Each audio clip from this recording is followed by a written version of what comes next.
and tonight this gentleman will be making his network television debut. This is his most recent album right here. It's called Spirit of Love. We're very pleased to welcome Majek Feshek.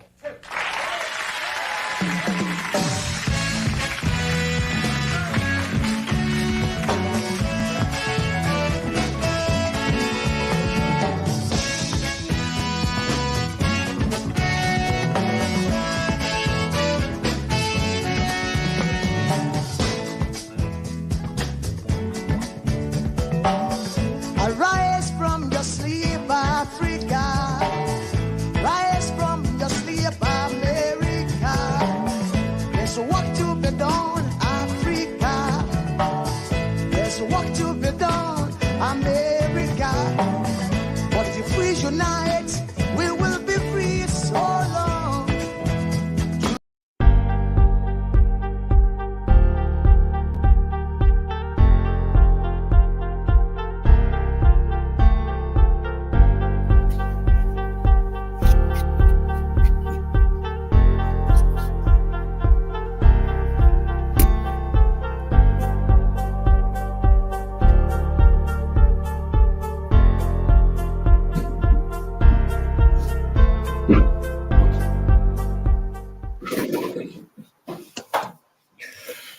Good morning, good afternoon, good evening, depending on your geographical location. I am your host, aka Electricity. Thank you for joining this wonderful and glorious broadcast for today. I have with me special guest, Mr. Ade Edwin Adai. I will give the floor to him soon, so I just need to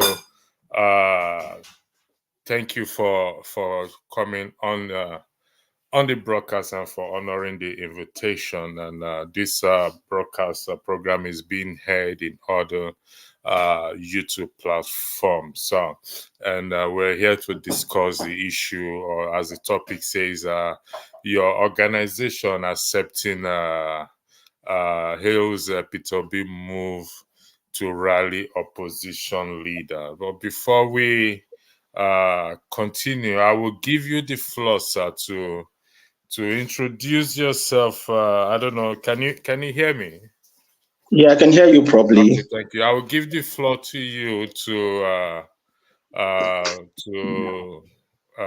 introduce yourself, and at the same time tell the audience about your organization, what they stand for. Thank you. The floor is yours, sir. Thank you very much. All right. Good morning. Okay, good afternoon here in Nigeria.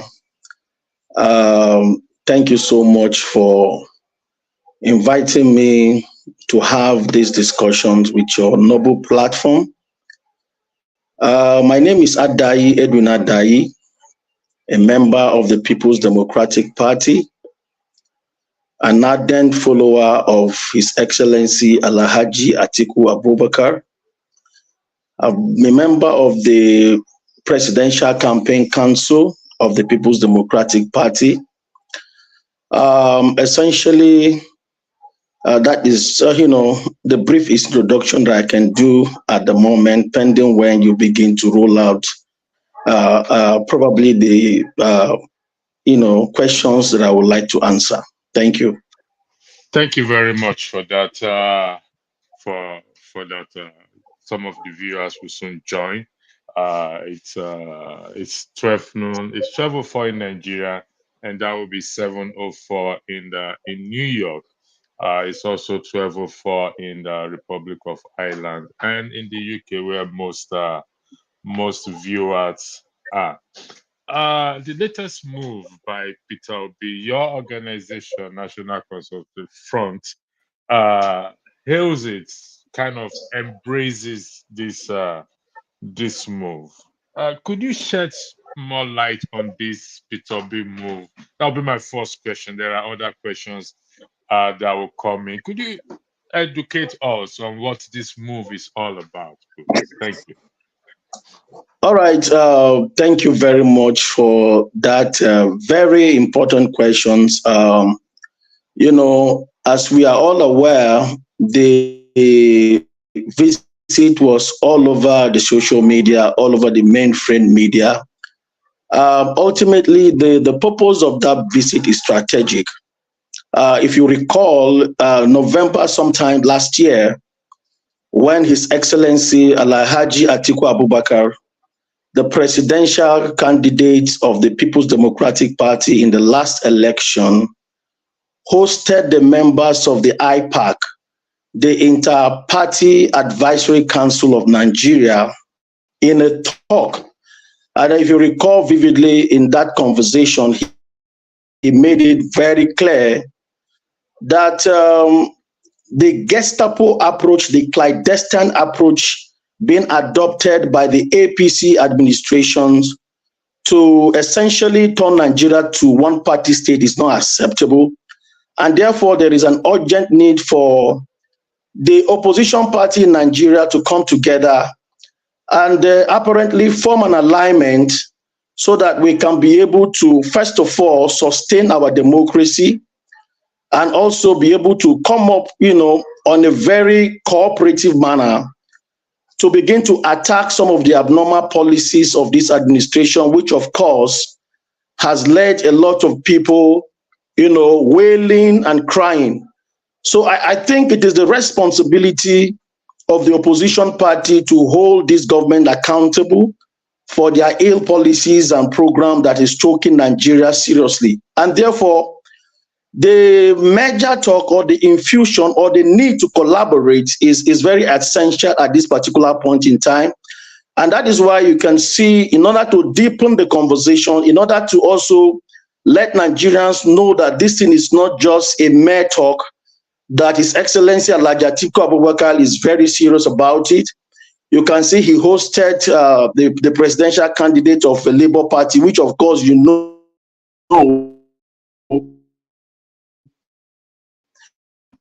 that him too, P2B, is a member of the PDP. And we're also stretching out the ANPP to see how we can strengthen this collaboration to form a formidable front so that we can be able to, cooperate in ensuring that we stand formidable in pushing our narrations and ensure that the opposition party voices are heard and amplified across board. Thank you very much. If I understand, so this collaboration is in respect to ensuring that the current party or government do not win 2027 general election due to the present state of the nation. Would that be correct, sir? Yeah, you are absolutely correct. Yes, it's one of the agenda among many. Do you mind shedding light on the rest? Are you privy to the rest? Well, if you recall, like I said earlier on, just to re-emphasize that indeed what His Excellency Alhaji Atiku Abubakar and P2B are doing is not just, it's just a statement to it's a serious issue, apparently. If you recall, in the last presidential election, if you have to combine the votes of His Excellency Alhaji Atiku Abubakar and P2B, the presidential candidate of the Labour Party, and the votes casted in favor of the NNPP, you will see that that vote alone is essentially up to 15 million votes, so to say. So, and if you look at it critically, that vote ordinarily should be the vote of the People's Democratic Party if we have come together as one family, would have beaten the APC administration blue-black. You see, so the combination of these three personality, these three political actors together pull a whopping 15 million vote and above. And you see that is not a small number, to talk about. That's a very huge number as far as this country is concerned. So we have already realized that indeed we cannot go individually and win this election. The way the APC government has plunged this country into economic crisis is really something that is making Nigeria not happy with the current situation. So a whole lot of things is ongoing, and we look forward to seeing, the consolidation. We are reaching out to the zonal leaders. We are reaching out to so many leaders of thoughts, and subsequently, you are going to see more of some of these activities unraveling in the public space. Thank you very much. Peter Obi often addressed Atiku as his senior brother. Does that still stand? You see, that is not new. It's an African culture. It's synonymous to we, the Africans. When you see an elderly person who, you call him Egbon, my elder brother. If I see an elderly person from the Igbo extraction, I will call him my elder brother. Likewise, if you see any leader from the north, you will call him your elder brother. We are elder brothers. We are brothers and sisters in Nigeria, irrespective of the political affiliations, irrespective of the political interest. I think the ultimate thing is, first and foremost, we are brothers, regardless of our ethnic background, regardless of our religious sentiment and all of that. The most important thing is that we belong to an enterprise called the Federal Republic of Nigeria. And again, we are all politicians. So there is no enmity whatsoever. So it is high time for Nigerians to begin to understand that we belong to a different political party doesn't make us enemies. And I think the earlier we understood this brotherhood relationship that exists among us as a country, the better for all of us, as citizens of this great nation. Thank you very much. In 2023, Peter Obi was a member of the PDP. He decamped to the Labour Party for reasons probably could not be, allegedly cannot, it doesn't see himself being a vice president to Alhaji Atiku Abubakar. Strangely, he has now shook hands with him to form a coalition. What changes? Well, there is really nothing changes. In politics, there is no enemy. In politics, it's common interest. And I think, we also need to understand that there are divergent interests as far as the political space is concerned. There's what we call personal interest. There's what we call regional interest. And there's what we call national interest. So it's beyond what the public are expecting to see. I think what has changed is that the national interest is more paramount, as the case we are being confronted with in Nigeria today. So I think what really changed is that the national interest, which of course is the most paramount and the most important, is what has changes. Why did it change? If you recall that when this administration came in, a lot of expectation, even though we know that the vote that was allotted to them by the INEC, we know still is still under serious questioning, and when they came in, the first thing that this administration has done to the good people of Nigeria that voted him into power, was to remove the fuel subsidy.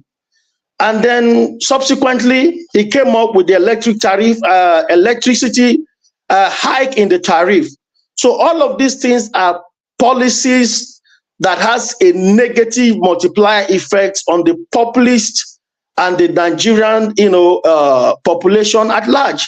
So probably what has changed is that Nigerians are disappointed. What has changed is that Peter Obi is disappointed. What has changed is that Alhaji Atiku Abubakar is disappointed. So the need for alliance, I think apparently it has nothing to do with personal interest now. It has everything to do with the collective interest of Nigerians, and also to see how we can pull the country out of the wood. All right, thank you very much. Yes, you referenced personal, regional, and national interests. The focus is on national interests. Now, this is a question. It may appear as if it's not a question, but it is a question.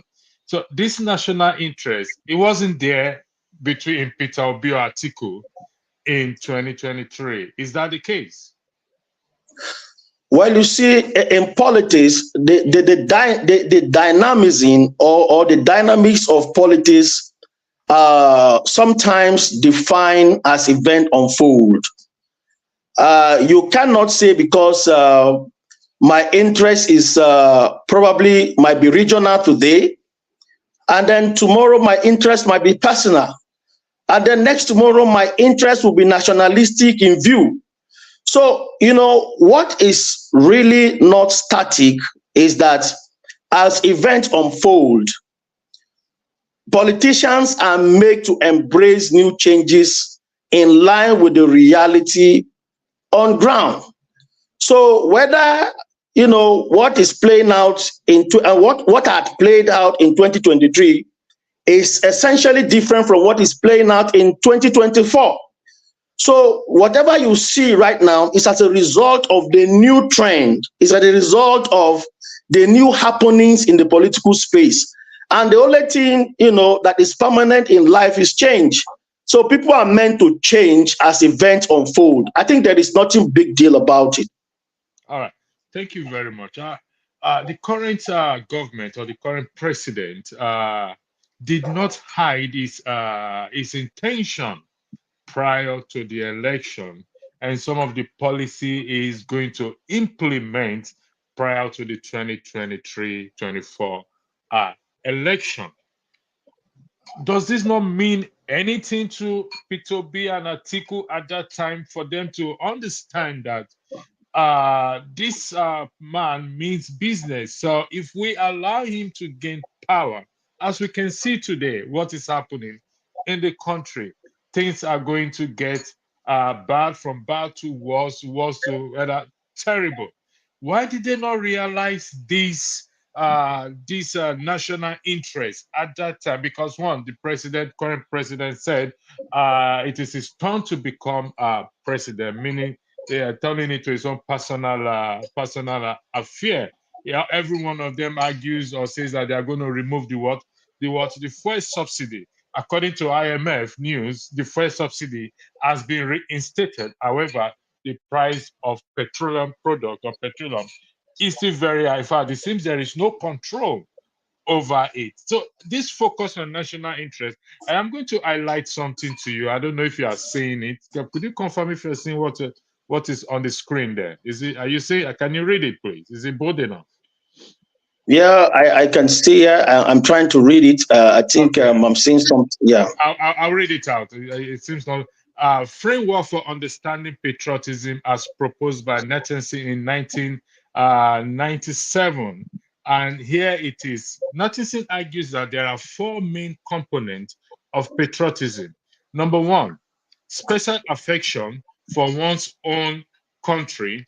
That this involves a deep emotional, let me readjust, yeah, better now.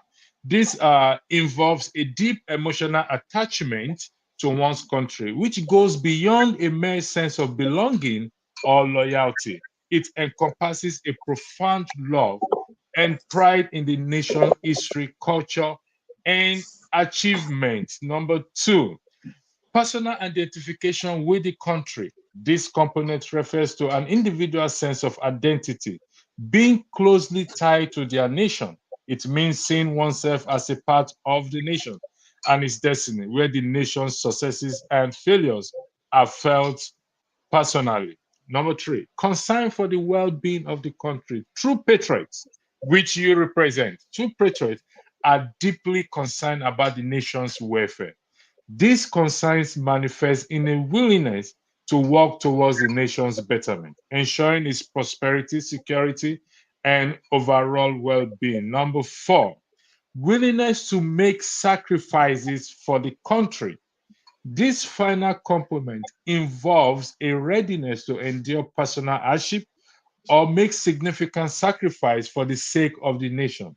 It includes being prepared to defend the country, contribute to its development, or make personal contribution in times of need. I think there's one more. Okay, that is it in terms of need. Now, I received a text message this morning that Atiku stated that he may step down and be vice president to Peter Obi. Are you aware of that, sir? Well, I first and foremost, that is a very wrong notion, is a very wrong statement. I have personally taken out my time to go through the interview, and particularly His Excellency Alhaji Atiku Abubakar talked about the position of the party.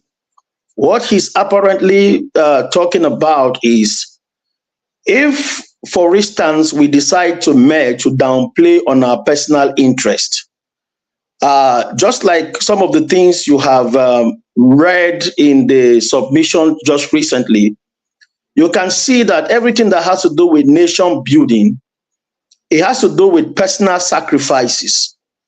You see, when personal interest clashes with national interest, I think every politician knows that national interest should prevail personal interest. Yes, of course, we as politicians, we can go into politics based on personal interest or regional interest, or based on creed or ethnic interest. But essentially, when all of these interests begin to clash, what is more paramount to us is the significance and the most important out of those divergent interests, which at this particular point is national interest.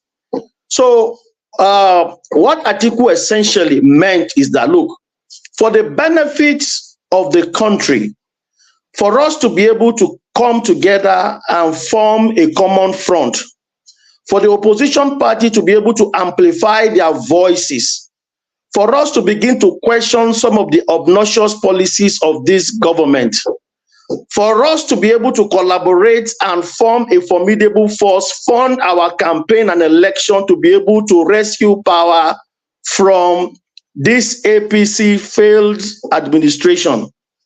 There is an urgent need. If it takes him as an elder statesman, as a political gladiator in the country, as a formidable force to be reckoned with, to downplay my personal interests over and above the collective interest of the nations, I would do that. That is what he meant. So I understand that some people who, of course, based on their personal vendetta, they want to twist a very nationalistic statement that His Excellency Alhaji Atiku has made, which of course is not the case. What he is apparently talking about is, we must downplay our personal interests over and above the collective interest of the nations. Of course, if you love Nigeria as a country, if you love this country the way some of us do, you will agree with me that what is happening today is uncalled for, is unnecessary. The primary function of every government is the security of life and property and welfare of the people. Let me underline that word, welfare of the people. I repeat it again, welfare of the people. Now, the question I want to ask you is this: whether you are outside the country or not, is the welfare of the people guaranteed under this administration? The answer is no. People are hungry. Parents cannot sponsor their children to school. The electricity tariff hike has plunged the average Nigeria, what we call the middle class, into abject poverty. People are grappling to feed. People are grappling to fuel their cars. All of these things are major challenges. And truly, if we must be honest with ourselves, any government, any system, any organization who cannot guarantee this fundamental need of the people, whereby people can afford to buy food, people can afford to be secured, people can afford to sleep in their comfortable homes with their eyes closed. Any government who cannot, or whose policy is not targeted towards ensuring that these challenges are ameliorated, of course, that government has failed. So that is exactly we in the opposition party are saying. It is nothing new. Our responsibility as an opposition party is to question and to also ensure that this government does not rip our economy or plunge us into another economic crisis. That is what we are talking about. That is what His Excellency Alhaji Atiku Abubakar meant, not the other way around that they are twisting it in the public space. Thank you for that clarification. It's much appreciated. I'm going to highlight one of the comments sent here. It says Atiku can no longer be a vice president. He has already served 2 terms as a VP. Is that correct, sir? Of course, 1999, 2007. Okay, I just want us to get the record straight. If it's given 2 days now, he is a member of the PDP. Peter B is a member of Labour Party. 2 different parties. If they are going to work together, who is good? That means Peter Obi has to, I don't know, maybe you will have more, not maybe, you have more insight than me. So if you're going to work together, that means Peter Obi may probably move back to PDP and the vice president to Alhaji Atiku Abubakar. Is that the case, sir? Well, you see, the conversation is ongoing. Leaders of the political parties are talking. When we get to the bridge, we'll know how to cross it. I don't want to preempt. I don't want to preempt or begin to go into this conversation deeper because I am just a member of the committee. Yes, our leaders are moving and they are talking, just like you've seen recently. The visit of His Excellency Peter Obi, the former governor of Anambra State, his visit to Alhaji Atiku Abubakar, his visit to Saraki, his visit to Sule Lamido, all of these are leaders of the opposition People's Democratic Party. So the conversation is ongoing, the discussion is ongoing. At the appropriate time, all of us will get to the negotiation table. The sacrifices here and there are expected to be made by all the parties because in the negotiation table, everything is allowed. So there is nothing that is fixated in the political space. It's not a cast in stone. Whatever agreements or disagreement in the past, there is always a way out. I think the most important thing is that we are looking forward to seeing a safer Nigeria. We are looking forward to seeing that Nigerians can afford to feed. We are looking forward to seeing that farmers can go to farm without fear of being kidnapped or being killed. We are looking forward to seeing where food can be on the table of an ordinary man. We are looking forward to seeing a situation where workers can go to work. Their wage bill can be able to take them to their various offices and back. I think all of these things are germane issues that we are talking about. So it's really, or let me say, ultimately has nothing to do with personal interest. And of course, when some of these issues are tabled, when some of these issues are being discussed, I am very sure that most of the leaders that you are seeing today, I have this strong will and believe that they will make such sacrifices for the interest of the country, which of course is the ultimate prize that any patriotic leader or patriotic Nigeria can do for the benefit of our nation. Thank you very much. I understand that either you are not in possession of some information or don't want to divulge because you see it as early days. When we get to the bridge, we will cross it. But many Nigerians may not agree with you on that. In that, given to what is currently going on in the country, which you've already highlighted, they want hope. They're looking for hope. They're looking for something they can hang their hope on prior to 2027. So if this information are held back, it's not beneficiary for the country. You did make a very important point that the priority of any government is the welfare of the people. Be concerned by as the welfare of the people be a priority to any government in the past 20-25 years? Well, thank you for that very important questions. Let me see this. PDP had 16 years of successful administrations, and plus and minus, if you look at this current administration of the APC, they have essentially spent what I would call 8 years, okay, let's say 9 years approximately. The question I would like to put forward across to you is, has the life of Nigerian better off compared to the 16 years of PDP administration?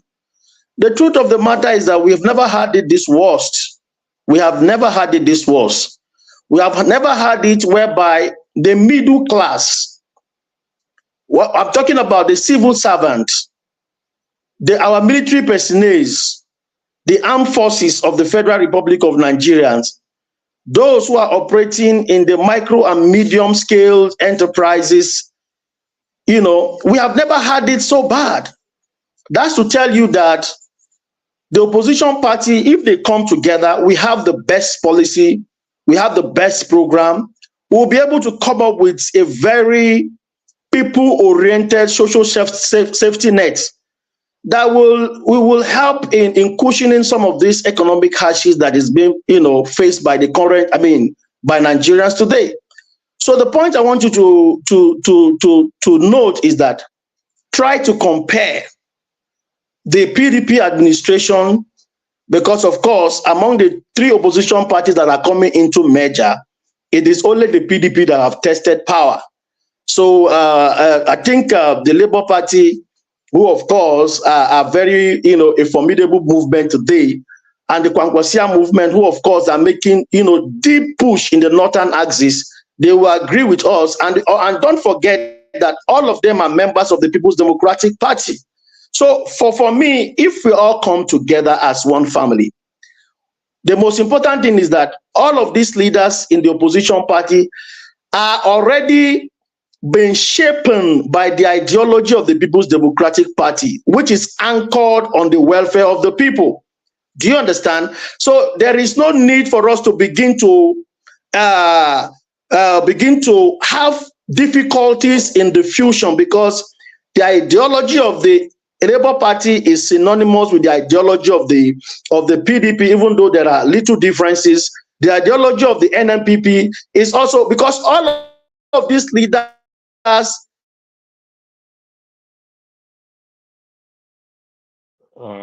we've lost. Are moving with the Democratic Party. All right. Okay. Can you hear me? Yeah, I can hear you. I can hear you. Go ahead. The network seems. Okay. So all of these opposition leaders, there is one thing I want to tell our viewers, that all of these people are being shaped with the ideology of the People's Democratic Party.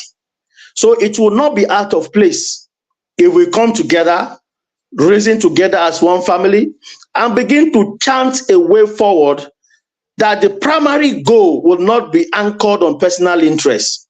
The primary goal will be based on national interest, whereby the people of Nigeria, who of course we are there to serve, will maximally gain the dividends of democracy across board. I think that is our priority. Thank you very much. Again, I would like to thank you for accepting, honoring the invitation, and I believe I'll bring you back here again. Before I highlighted something on the screen, but I'm going to remove it to highlight something else again. Atiku cannot become vice president because of he's been vice president twice. Peter Obi said he's not desperate to become president, but to see what Nigeria work. However, here is a comment here that I want to highlight. Sorry, I just lost that comment now. Yeah, I got it now. Here it is. This person says that the best thing for Atiku and others should be to support Obi in the Labour Party. else Tinubu and his APC will continue with their bad governance. Let's not forget that Wike is still in the PDP. I understand, sir, respectfully, you don't have all the information. And if you do, you are not in the position to want to divulge this information. But in light of this comment I just highlighted now, don't you think this would be a better idea for Atiku, just for argument's sake, and others to give support to Peter Obi so that he becomes president? Is moving from, he has already preached from consumption to production. It's a record of integrity, regardless of our reservation about him, of integrity, transparency, accountability, equity, fairness. Don't you think that will move the nation forward and exhibit this patriotism we are talking about? This is just for argument purposes, because I understand you don't have all the information. We are not yet at the bridge. It's just for you to weigh on, please. Thank you. The floor is yours.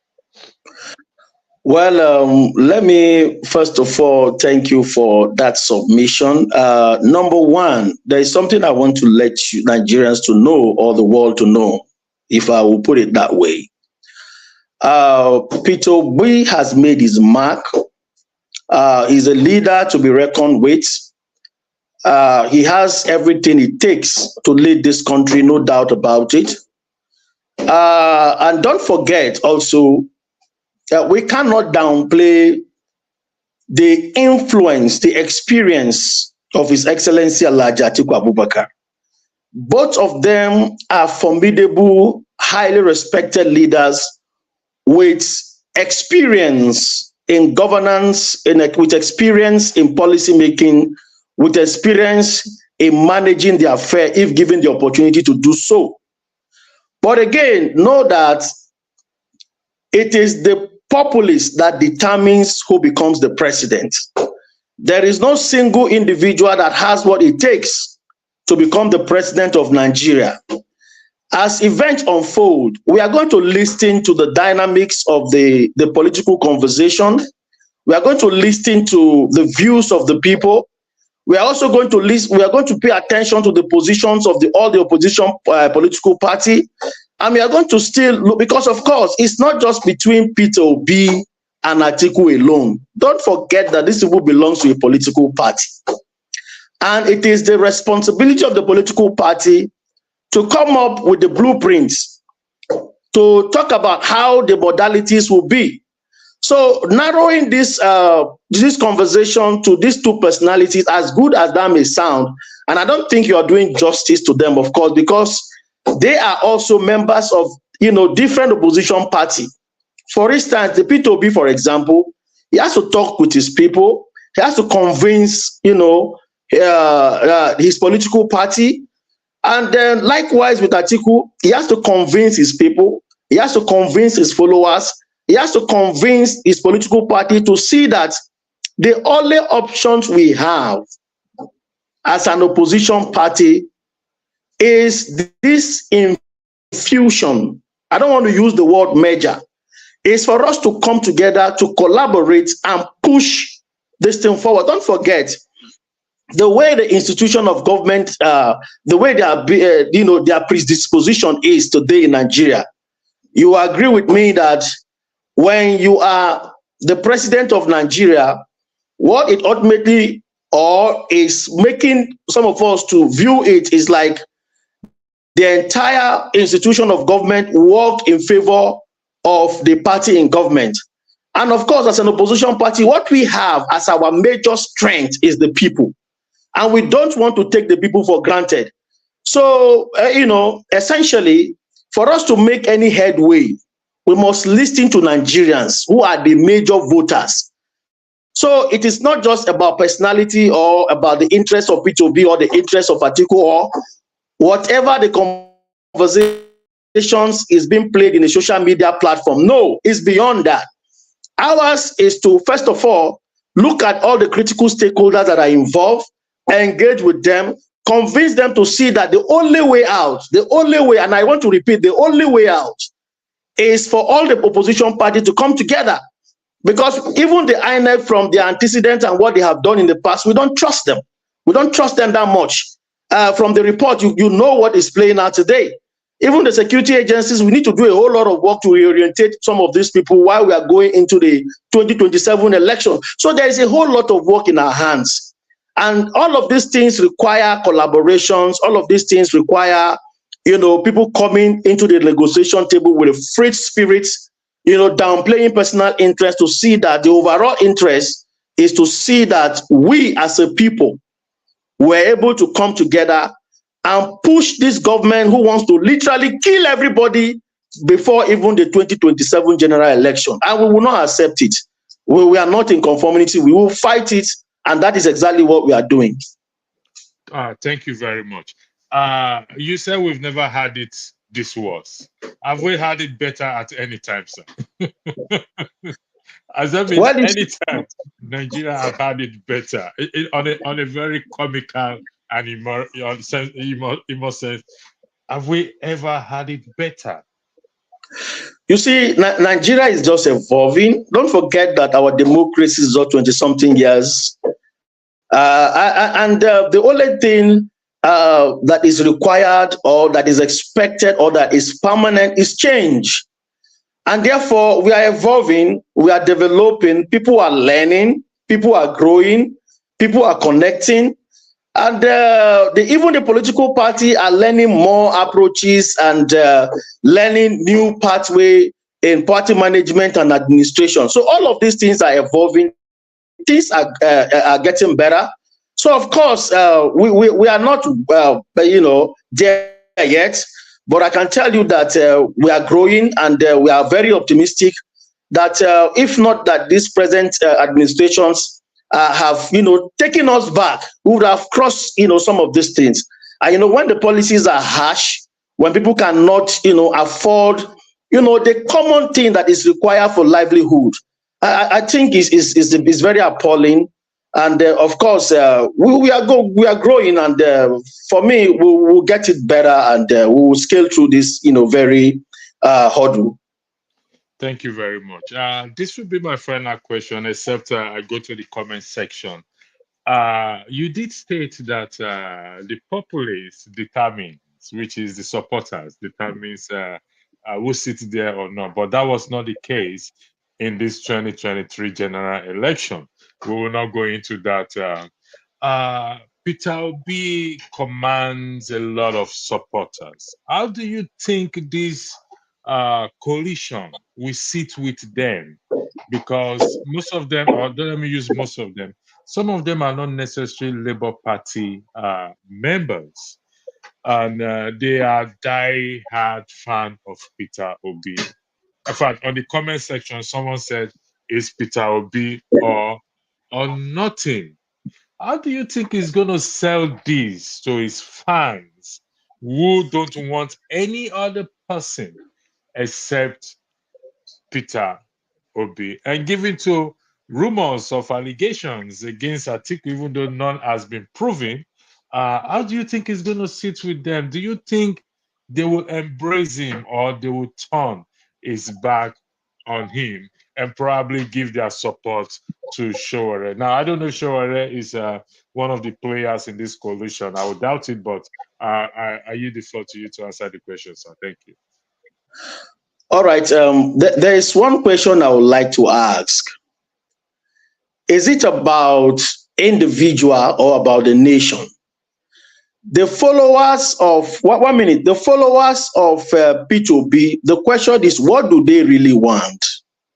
Why did you think that P2B gained this maximum support from members of his political party, and especially the younger generation? The answer is simple. Nigerians are tired. The rate of unemployment is very high. People cannot afford the basic needs. And so it is not just about individual. It's about what the country has. The country, we are living in a country where we have an arable land that is not properly exploited. We have oil, money is being generated, and we are not seeing the impact in our economy. The question also that most of these people need to understand is that it is beyond one individual. It's about the people. So the agitation really is about what can be done in governance that will trickle down, that will ensure that the basic need, the basic human need that Nigerians wanted, they should be able to meet. So I think, yes, some of them will know that, look, it is not just about Atiku or about P2B. And that is why I said all these people need to be properly educated, to be properly informed. They need to also understand that the national interest is just beyond any individual. So we must downplay all of this blind followership, irrespective of the fact that these two major leaders has what it takes. I strongly believe that if you give the country to Atiku, he will lead it well. And I also believe that if you give the country to Atiku, he also lead it well. So these people have already been tested. It's up to the people, or it's up to the voters to look, among the various choices, to choose any of them that will better the lives of Nigeria and also improve on our economy and also improve on the security situation in the country. I think that is the most fundamental. So this issue of blind followership is not necessarily what we are looking forward to seeing. It's about how do we improve the livelihood of a common man. I think for me, that is the most important point, and that is what all these followers of Atiku or P2B should look forward in seeing. It's beyond personality. It's about Nigeria, about the welfare of the people, about the security of our lives and property, about bringing forth the right policies to see that we turn this country into the economic hub of the entire continent of Africa. Thank you very much. You said our democracy, we are evolving in our democracy. I'm trying to how these seats we are evolving in. Democracy is about government of the people, for the people, by the people. That is the simplest definition of democracy. This last 2023 election, to which also I was also involved, also voted in this past election. The people's will were not respected. The past election was the first time I see many Nigerians came out to vote en masse, wanting a change. So when you say our democracy, we are just evolving, giving to the calibers of Nigerians we have even around the world, holding key positions. Where I am currently, the local election is coming up, and I can see a few Nigerians contesting for what? For this local election. Some of them were born in Nigeria before they traveled to Europe, and some of them were born in Europe, but they still maintain their Nigerian identity. So if we say our democracy is still evolving, is it the case, or is it the case of wickedness, like you rightly said, that this current government, the hardship it has put Nigerians into? Tinubu was governor of Lagos State 2 times. He has held key position as well too. So how should that be? What do you base it on, that our democracy is just, we are evolving in this democracy, given to the caliber? Atiku has been 2 times a vice president. It is alleged that he holds oil block as well too. So how is he evolving? Evolving from where to where, and when will it ever evolve? Thank you. Well, first of all, let me correct that last statement you made, that he has an oil well. I think you need to do your allegedly. Okay, that's why you need to do your investigation properly, so that we don't misinform the populace. Secondly, you talked about yes, I stand by my by my proposition that indeed our democracy is evolving. Why do I say so? You talked about people who outside, the shore of Nigeria, who are, basically contesting election in various offices. Yeah. The point is that, do we have this caliber of people deeply participating in the politics in Nigeria? The answer is no. Very minimal of them, if there is any, because the last time I checked, I'm a politician. I hardly see people from the diaspora participating in active politics. I think most of the time they are only on social media. They are not coming actively to participate. That is number one. Number two, if you check democracy, compare our democracy to the US, how many years have they practiced democracy? That's if I could recall, it's more than 200 years. Same with the UK or the British, as the case it is. So our democracy is pretty young because, of course, we are meant to make our own mistakes. Part of the mistakes you see is what you see that is playing out within the system.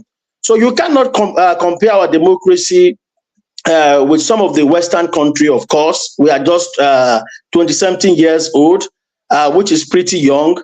So if that is the case, we are open to learning. We are open to opening up our space for the right people, for the intellectuals, the technocrats, and some of the people we have in the outside the shore of this country to say, look, it is high time, haven't acquired those knowledge, haven't acquired those experiences. It's for us to bring them home and translate some of these experiences that they have had in outside the shore of this country into the practical politics. It's not just enough knowing what to do. It's about coming to practicalize what you have known. And I think to the best of my knowledge, there is no political party in Nigeria that is restricting anybody. The recruitment process is literally free. The mobilization process is literally free. So I think instead of some of them to say, no, we haven't done well, I think we have done pretty well. It's just that what you just see is a little pocket of inexperiences on the part of this present administration to bring forth the right policies that will cushion and also help us to improve in our welfare. I think that is just the missing link. We are doing our best, and I can tell you for a fact that we are trying, even though we are not there yet. Thank you very much. We did not agree on how long I will keep you here. I don't know if you could stay beyond 1 hour, or we should make it a 1 hour. So I don't want to keep you longer than necessary. I also don't want to abuse the privilege of having you on this platform, because I'm going to bring you back. Because as you speak, questions comes, and those in the comment section, I often do comment section because they are my family. Anyway, those in the comment section. So do we do another half an hour, 1.5 hours, or you want to leave it at 1 hour maximum? Well, if we are not repeating questions, and if we are talking something, I'm not going to repeat. Okay. Let's just take it a little bit further, so that we don't, we don't, especially those who are, listening to us. We need to give them the information that is necessary for them to know the situation in the country. And so if that is the case, no problem. Let's extend it a little bit further. All right. Let me put this question to you. You reference America being 200 years old, the UK, another country. Is there a timeline for democracy to grow or mature? Is there a timeline for democracy to grow? You see, this thing has to do with the manpower capacity, the ability to make tough choices, the ability to bring forth the right policies regardless whose ox is gore. I don't want to dip into the global politics, where of course we know the hands of some imperial forces who are essentially choking some policies in Nigeria. Of course, if you know rightly, you understand that There are so many treaties that is not in the public space that has, ultimately made or downplay the performances of, some of the political office holders. Those are issues to be discussed in another time. But of course, there are so many forces that is combating. It's not just the mismanagement, the corruption, the maladministrations. There are a lot of forces that is combating, with the tenet of democracy in Nigeria and, in Africa at large. So if you are following the stories, you will hear, some of the stories playing out in some African countries whereby, they are complaining of some imperial forces and, some things that has to do with, choking, policies that was originally meant to better the lives of, the people of such country. So for me, yes, we are evolving. And that is why the issue of leadership, recruitment process is very paramount in this country. We need the right leaders. It's not just about saying, okay, this person is good or this person is bad. It's about ensuring that we elect the right people who understood the problem of the country, who can tackle the problem from the root. So I think all of these things are issues that we are grappling with in the country. Don't forget that, we are still developing, as a country. And therefore, there are so many things that we are grappling with and here and there. So it takes time for all of these things to fizzle out. It takes time for us to fight them. It takes time for us to, to deal with some of these issues. And so in due time, and I think that the good thing is that the consciousness of Nigerians are building up, the courage of Nigerians are building up, and the knowledge is increasing day by day, and questions are being asked. So at the appropriate time, I can tell you that we will get it. We are not there yet, but we are in the process of getting it right. So yes, our democracy is developing, and I think in due time we'll get there, by the grace of God. Thank you. We will stop at 1 hour, but I need to put this. You did not answer the question asked if there is a timeline for democracy to grow or mature. You will agree with me that now you can't put a timeline. You see, it's not like a project. It's not like a building. You are building it. It's not like a project where you said, okay, we are building a skyscraper, and therefore plus and minus in so month we should be able to build this thing to the lintel, or to be able to finish it and furnish it with the necessary material. Democracy or politics don't play that way. There are a lot of factors that is militating, in the political space. You have to deal with the issue of religion. You have to deal with the issue of ethnicity. You have to deal with the issue of reorientating the people. You have to deal with the issue of personal interest. You have to deal. So all of these issues are a lot of challenges that we need to deal with. So you saying we should put a time limit to it, I don't think you are being fair to the politicians and the country at large. I'm not saying we should put a timeline on it. I asked a question based on your argument referencing America and other countries. Reason why I asked this question is, you will agree with me that Nigerians, we have brains, we have intellectuals in Nigeria, not just outside Nigeria.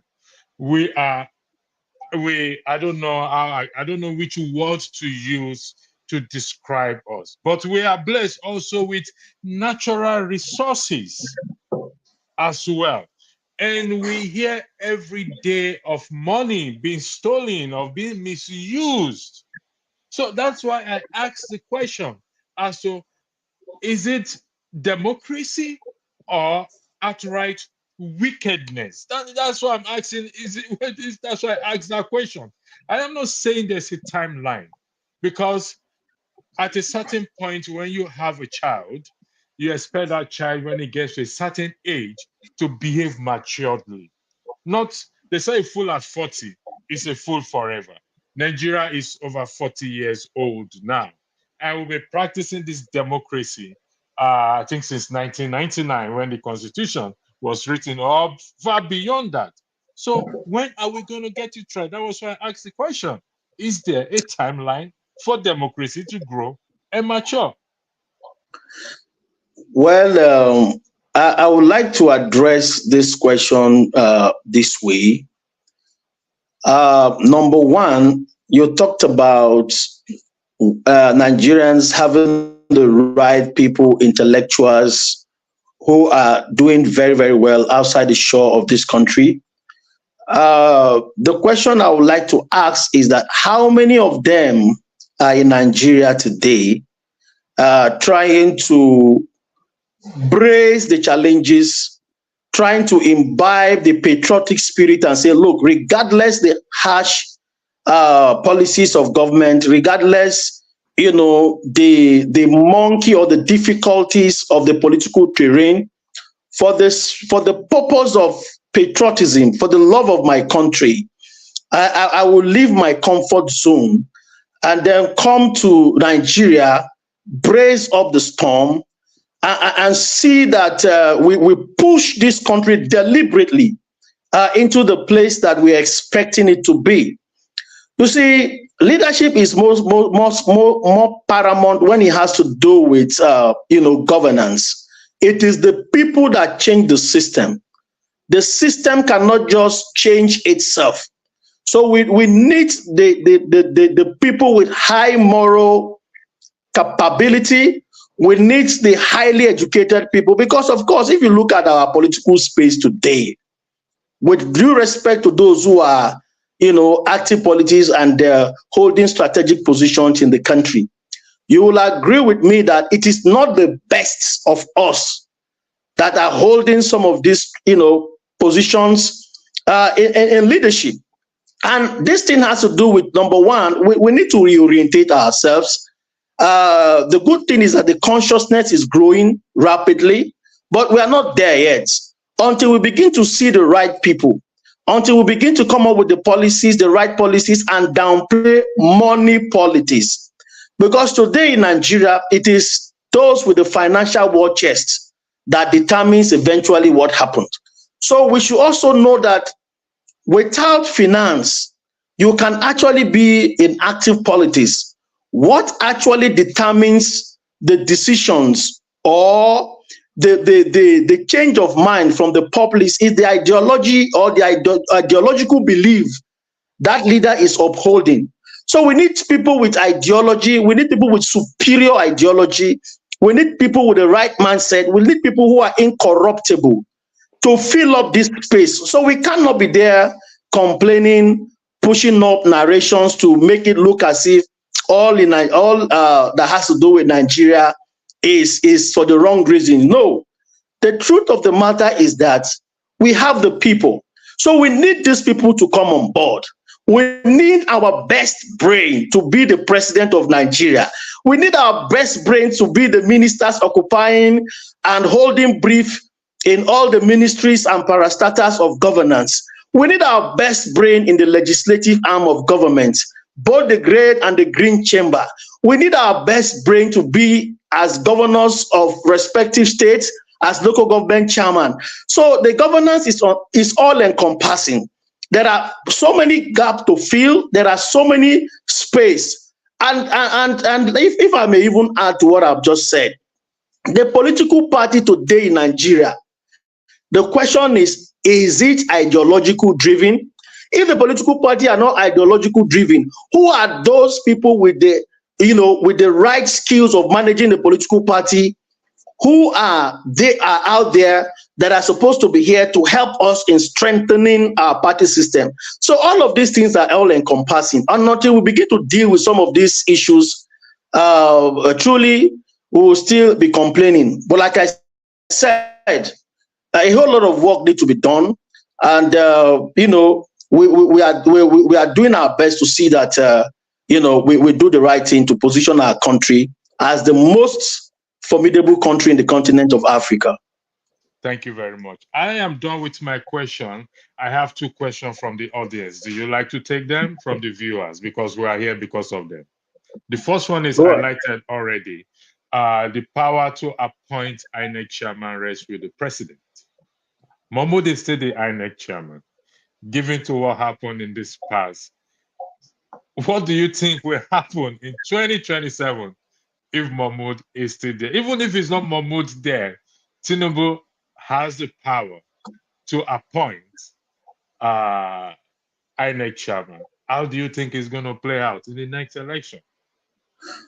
Well, I think that is a very, very important question. I don't know who asked that question. I think I'm seeing the name Blessing. I think that's the person okay. is Blessing. I don't know if it's a male or female. Okay. All right. I see the name Blessing. I think for me as a politician, I often debate about, or I often criticize the recruitment process of the INEC chairman. For me, like the saying, he who pays the piper dictates the tone.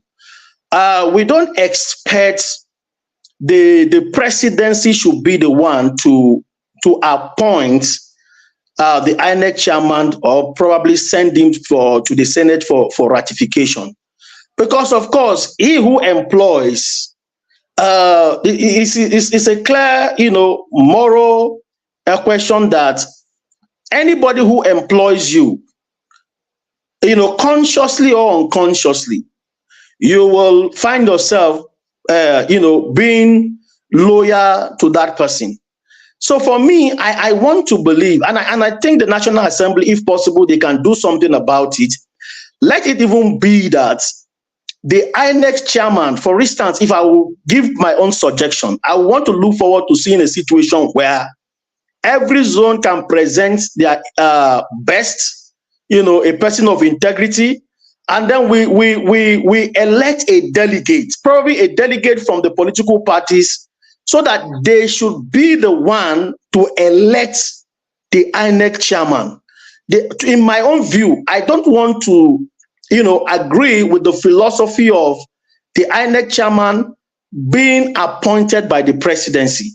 So if going forward, if it is something that we can go and do some kind of constitutional amendment or take such matters to the public space and approach the National Assembly for it, I think for me it's a welcome development.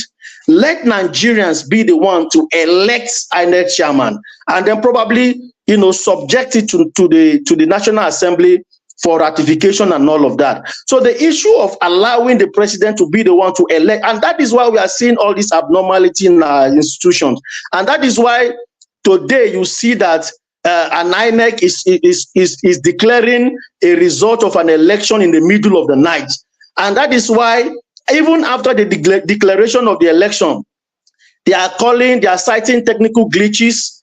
That's the reason why they've not been able to upload the same result that they have collated, to their portal. All of these things are issues that, Nigerians need to talk about. So I think that is a very important question. I think for me, Nigerians should be the deciding force. We should be the one to elect the INEC chairman. Let us even elect, maybe through a delegate process, where political parties or members of the National Assembly, in my view, to be the one to elect, the INEC chairman, not the other way around. Because as the saying goes, he who pays the piper will dictate the tone. We cannot expect the president to elect the INEC or to appoint the INEC chairman, subjected to ratification from the Senate, and we're expecting the INEC chairman to be fair to us. That is something that we need to take it up as Nigerians, and that is what we need to approach the National Assembly for. And probably if they're able to do that before the subsequent election, it will be a welcome development, and probably it will be a win-win for all of us as citizens of this country. Thank you very much. I will bring you back here again for this amendment issue. You've already weighed in on the second question, but I'm going to say I liked it. You've already weighed on it. It says, can't we push for amendment of the Electoral Act to make electronic transmission of results mandatory and result in IRF a valid vote? So you've already weighed in on that. So I will bring you back here, please. I'm putting this invitation out now for us to talk on the Constitution and its amendment. Some people oppose. Some don't say the Constitution is a fraud or whatever it is. But you made a very important point, which I've also echoed over time, that it rests on the people to do a lot of things and to take the country back. The people, which is you and I, the people means the people, particularly those on the ground. Again, I want to thank you for taking our time to join this broadcast. And I will let you go now, but I will give the floor to you for your final word before I let you go. The floor is yours, sir. Thank you. All right. On the final note, you see, we are being confronted with a very difficult situation as a country. And sincerely, as a patriotic Nigeria, as a nationalistic in view, my parting word would be that we should downplay on religious politics. We should downplay on ethnicity politics. We should downplay on regional politics. I think the country belongs to all of us. The country is ours. If Nigeria is good, it's good for everybody. If Nigeria is bad, it's bad for everybody. So going forward, let us see how we can collaborate more, unite more, work together. The issue of trying to divide us along religious, ethnic lines should not be the point. This country, the poverty you are seeing that is, prevalent in Nigeria today does not know a Yoruba man or does not know an Igbo man, does not know an Hausa man. The poverty or the hardship does not know whether you are a Muslim or you are a Christian. And these are some of the mundane things that is, that essentially becomes like the deciding force in our political decision making. So I think for me, we should downplay all of this sentiment and see how we can support a competent leader, a tested leader, those who have proven over time that they are people of integrity. It is not just about the money. It's about who can deliver the dividends of democracy to the people of Nigeria. And I think if we have that in view and we work towards the collective interest of ensuring that the best are the ones we elect into critical position of leadership, the better for this country. Again, Mr. Edwin Adai, I would like to thank you once again, and I will let you go, and I will reach out to you on the usual format, and we will come back here again sooner than expected. So please leave your calendar or your diary open for me. Probably put my name on your everyday in your diary that I can call for you at any time.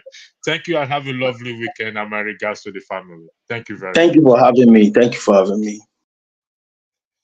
Yeah, my people, we are here. We thank our guests who came to join us. And now the comment section, my people, in the comment section. Sorry, I didn't highlight everyone's comments. I only pick questions because I didn't want to keep the speaker, our guests, longer than necessary. So we can stay here longer than the usual time. There's another broadcast coming up, I think 5 p.m. The usual broadcast will be here 5 p.m. So don't hesitate to join. Just join and so most of you have already weighed in on what I was supposed to highlight this with Wiki still blessing. I mean, blessing. I don't know who you are, but thanks. I want to thank everybody for your comment. Your comment in respect to the INEC chairman is very important.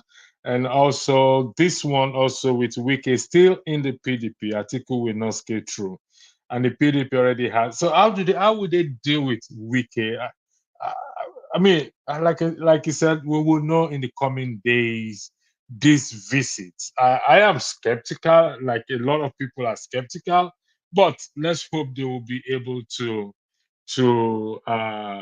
help us our skepticism over what is actually going on, because the way things are going, the dollar right now or the pounds, it's nothing to write home about. And for the every day it seems there is no control over the fuel price again. IMF said the subsidy has been reinstated back. The subsidy removal.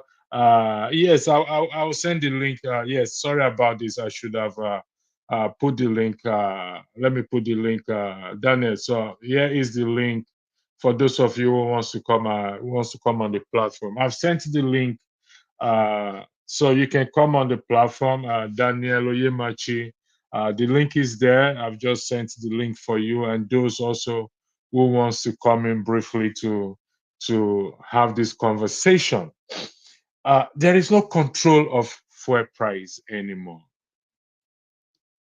It's up to 900. In some places, it's 800. Some places, it's 1,000. And the fuel subsidy has been reinstated. If the fuel subsidy has been reinstated, why is the price still high? Mr. Revolution, you are done. my Dan. Thanks for joining. Anyway, the floor is yours, Dan. I believe you've been watching and listening in the background.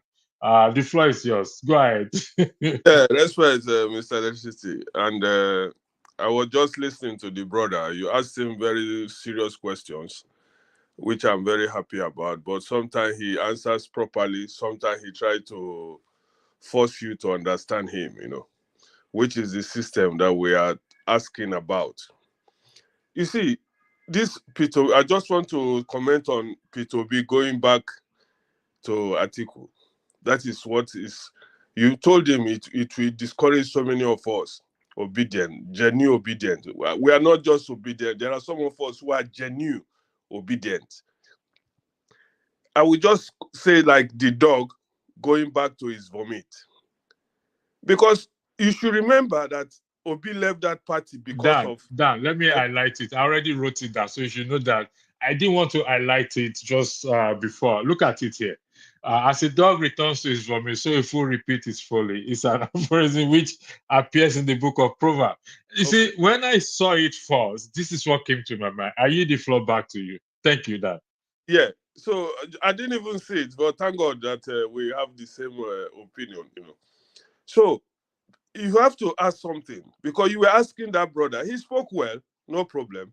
But this is the problem why I just chose this revolutionary name that I'm using now. Somebody was so greedy.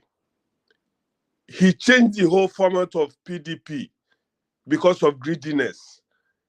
And that caused a lot of commotion. In fact, that problem Atiku did was why Tinubu is in power today. That is why Nigerians are suffering today. Because that was what pushed Obi out of that place. And that was what caused Wike. We can be blaming Wike today. I don't like him. But these are the things that people like that say, hey, Naso, okay, if you say Naso, it go, we make we spoil everything. And they have spoiled everything. And now, Obi, I don't think Obi underrates himself. You know what I mean? He's disgracing us, the obedience. He doesn't even know how high he is now in the Nigerian politics. Now, because they want to remove Tinubu, you leave people like Showore, positive thinkers. You leave, and let me just take you back again. This was why I said that Aisha Yusuf, that is coming up today, I'm this, I'm that, we are talking everything, we don't have government. Fine, she can say what she like. But they brought, remember, they told us that Jonathan was not good enough, it was bad. And they gave us the devil they know in Buhari. And you saw what we are going through. And this is what Obi is repeating. Okay, just so because we cannot stand alone, Nigeria, they will tell us Nigeria complicated, this is that. It's better I go back to the same devil I know that is greedy, and he cannot even succeed there, because when the nitty-gritty comes to it, Atiku will never step down for P2B. You understand? And then after deceiving all the people again, he will now go back to Labour Party, or they will scatter everything again, waste our time, put us to talking distance. Nigeria is like, I mean, there are some houses in Europe today. All of a sudden you see them, they will demolish it and rebuild it, because the location is paramount, it's a top notch. Nigeria location is a top notch. We cannot just, In fact, electricity, I'm sort of, I was sleeping when you came in, and I said, my man, he said, let me listen. And all of a sudden, I could not sleep again. I'm so disappointed by P2B trying to go back to where he left disgracefully. You understand me? Going back there for what? Is Atiku the only person in the north? You have a very good vice president, vice running mate in the what's his name again? Very brave man. You don't think of people like that. You are going back to Atiku. No, you told that brother that he's alleged to have an oil something. He's telling you should check facts, as if Nigerians are fools, as if we don't know what is happening in that country. Let me just relax a bit before I bite off my tongue. All right, John Abba, thanks for joining. Happy Saturday to you, and I hope your week went well. The drama unfolding, Atiku, P2B visiting Atiku. I don't know if you listened to we had a guest earlier before. I don't know if you listened to it, but if not, how do you think this is going to play out, John Abba? Yeah, Good muted. morning. Yeah, go ahead. Good morning, Electricity, and Good morning. Dan, good morning from this end. I think I listened to the guy. He is a politician. To me, it's no different from the old ones. It's another, if any office he will occupy, he will be worse than anybody in our new generation. He talked about the diasporas are not getting involved in politics, or they are not die hard of Nigeria. That is unbelievable. Uh, Today he came here because diaspora care about Nigeria. That's why you hosted him. So for him to be that dishonest and not value the impact of diasporas in Nigeria is another politician that have a sweet tongue. So he can think the way he think and say whatever he says, eloquent, but he is no different from any other fitty politician out there. That's about him. On B, going to Atiku. Remember, if you Ovie talked about it before. If you remember in Rudolph's show, that there's a coalition building up that Atiku and Obi will come back together. It depends on how you view it. I think Obi have no backbone enough to tackle the influence he have is too much for him. He couldn't manage it. I said it here and over there. But the diehard of Obi think that, oh, he can. Yes, you give him all the momentum. You give him all the support he needed. But it's not, it doesn't have what it takes to catapult it to the next level. So he need another support from Atiku like it is right now, trying to build a coalition. It's a normal politician style of weighing where he's going because it's no different. If it is someone like Sowore, for instance, Sowore have no alliance with such people. He's very straightforward. He will use it. He will use this energy that given to Peter Obi. He will take it to the next level. But then, like I said, he's a politician. He weighed the options before him. He see his strength. He know what he can do and what he cannot do. His supporters are terribly overwhelming him. There's so much momentum that he himself doesn't have. So he has to do what he has to do, and that's why he went to Atiku, because he has he doesn't have what it takes to push through. He's not aggressive enough. He's a polite, articulated speaker. He sells well, but sometimes you sell something you don't have, and that's what he's facing right now. Thank you. John, before you go, how do you, I mean, what actually made me to run this broadcast is Let me highlight it. Victor Ike, you have to give permission to your video and audio for you to be connected to StreamYard. It said device not connected. I know you're trying to join, so if he asks you the question, just give permission, or maybe it's your network. I don't know. So I highlighted this earlier: the brotherhood versus the obedient. This is not about Bobrisky. I mean, what's his name? What's that guy's name that sang the song? What's his name again? What's that guy's name that sang a Bobrisky song? Can somebody remind me? That Nigerian guy now, that singer. I've forgotten his name. Yeah, I know the one from Abeokuta, but He was arrested a few days ago. Oh, the singer. Yeah. Was arrested a few days ago for buying a car and not paying the money, the complete money. So this is the brotherhood. Peter Obi and Atiku. People, I know Mama Ho, and a lot of people complain about him addressing Atiku as his brother. There's nothing wrong with addressing anybody as your brother, as your senior brother. But I don't know the attachment there. How would they sit with the obedient? Because these are die-hard supporters of obedient and they don't want Atiku. So how would this play out? How do you think? Let's for argument's sake, how will Peter B be able to convince them, if that is the case, that they are forming a coalition they want to make? How will Peter B be able to convince them to come on board with Atiku, John?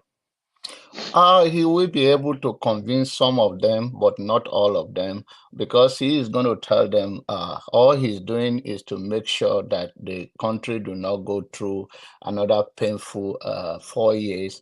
And he believes that Atiku and him and any other person will be a better choice for Nigeria.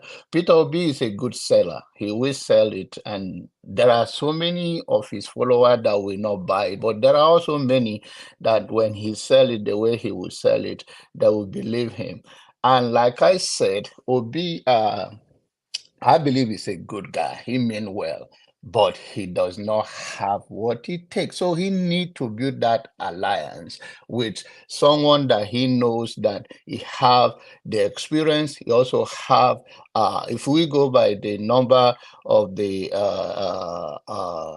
election announced by INEC, if we go by that number, you will see that Tick will lead him by few number, or it depends on how you want to look at it.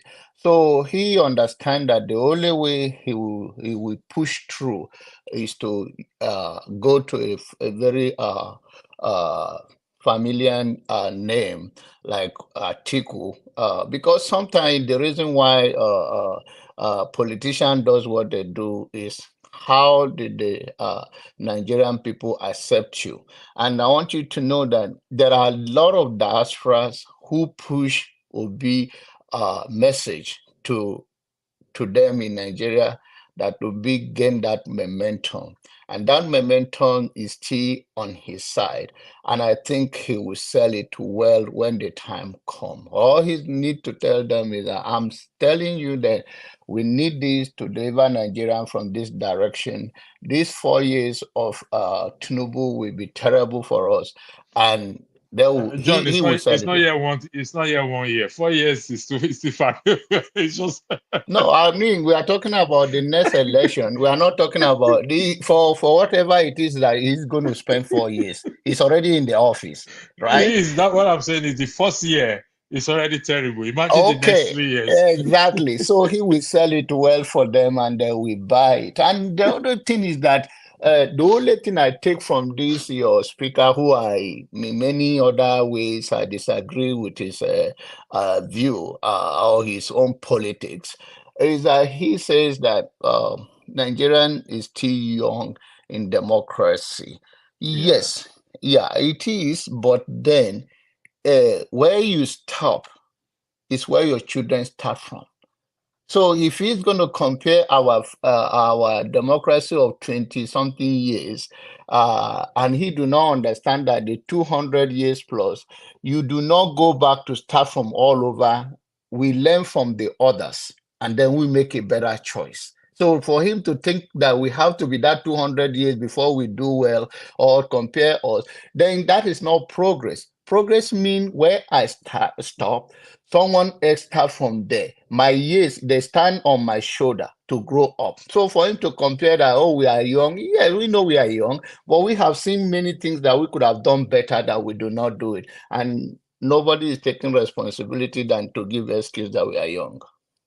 Thank you very much, Jonathan. I'll come to you, Dan, but Sid, thanks for joining me. This is democracy of a thing. I push on it a lot with him that comparing. Thanks for those who reminded me of Portable's name. Portable, that's his name, that sang the Brotherhood for Bobrisky. Yeah, thank you Brotherhood very to much. brotherhood, sisterhood to sisterhood. So that is what is unfolding now. The Brotherhood appears to have a stronger hold, even in politics, in Nigerian politics, and they don't hesitate to come together. Do you think, in your own opinion, Sid, I don't know if you listen to the speaker, Yeah, I that listen to him.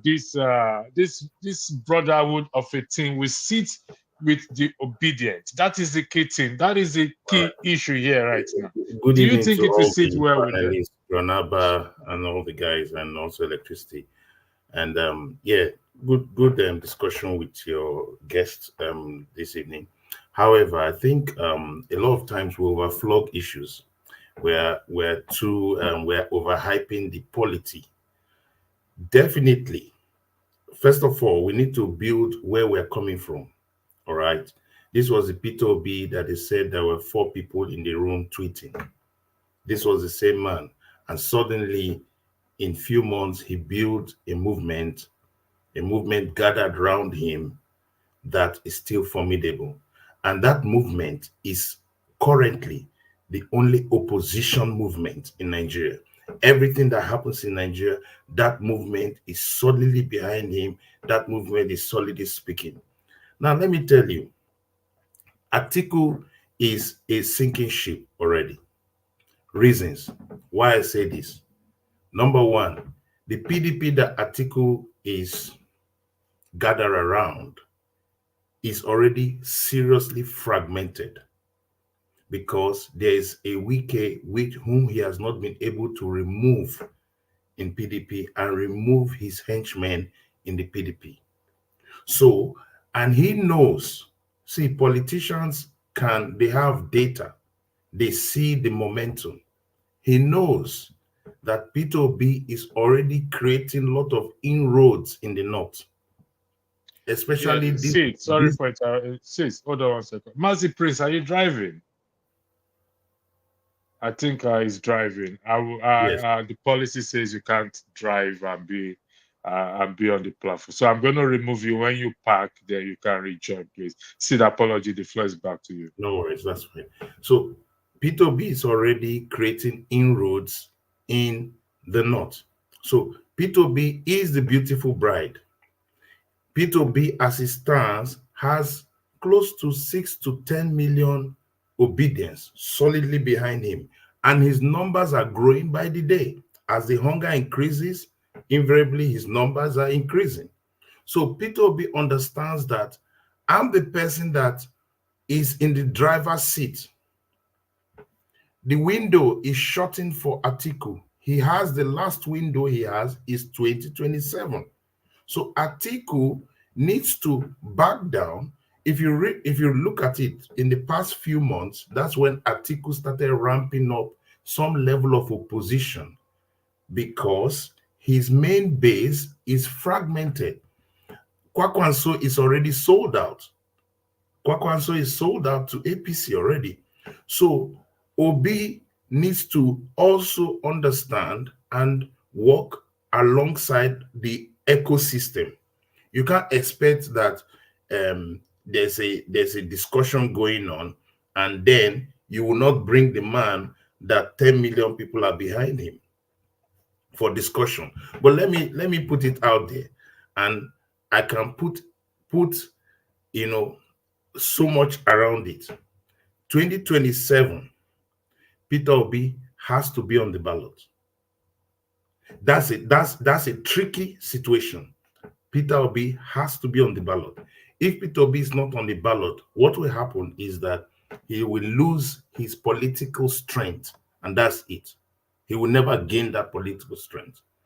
And he knows that clearly.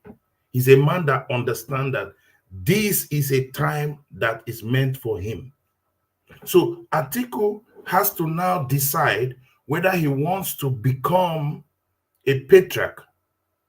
Atiku has to decide whether he wants to now step up into a different stratosphere politically without contesting, but backing someone that has the momentum. So a Peter Obi will not close the door to that kind of backing. But when people are seeing this engagement, they are seeing it on just a normal level.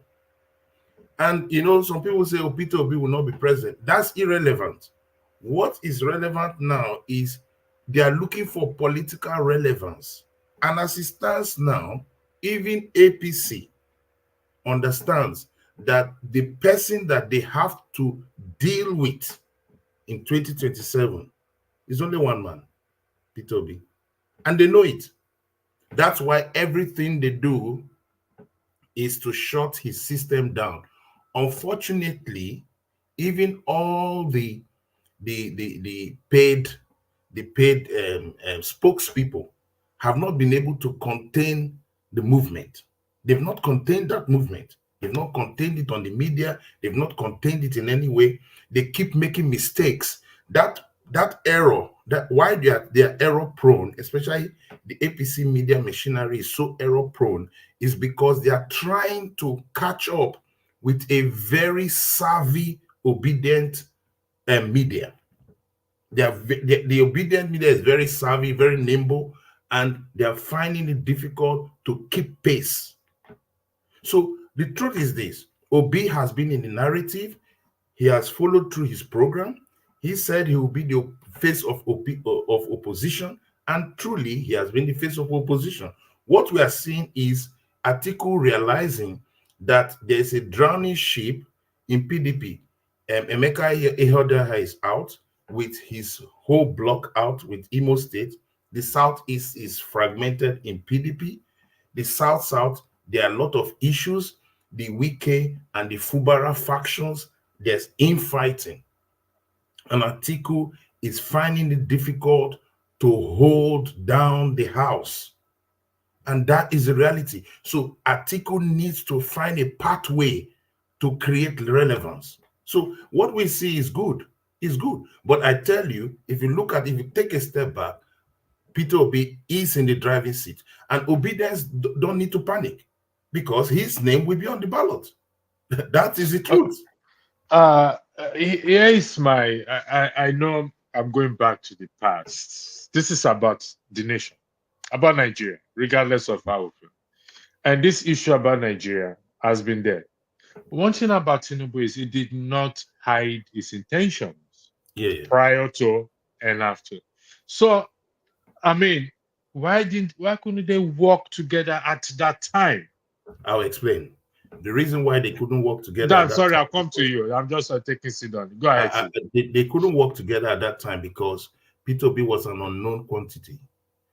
So Peter Obi was somebody that has not tried the biggest political office on his own. So nobody expected that somebody will swing from the flank and have a go at the political big behemoth, which is PDP and APC. So he was not taken serious. And so he decides, but Peter Obi understood, could smell the coffee, that Nigerians, especially the younger folks, had tilted and were ready to have a go against the established political behemoth. But the big behemoth felt we can deal with him. So we went into an election that has been able to say, this is my muscle. This is my muscle. If you see the discussion now, prior to 2023 election, they were thinking Kwakwanso, the Kwakwasia movement, was very strong in the north. But after the election, we have seen that the Kwakwasia movement is just nestled in Kano.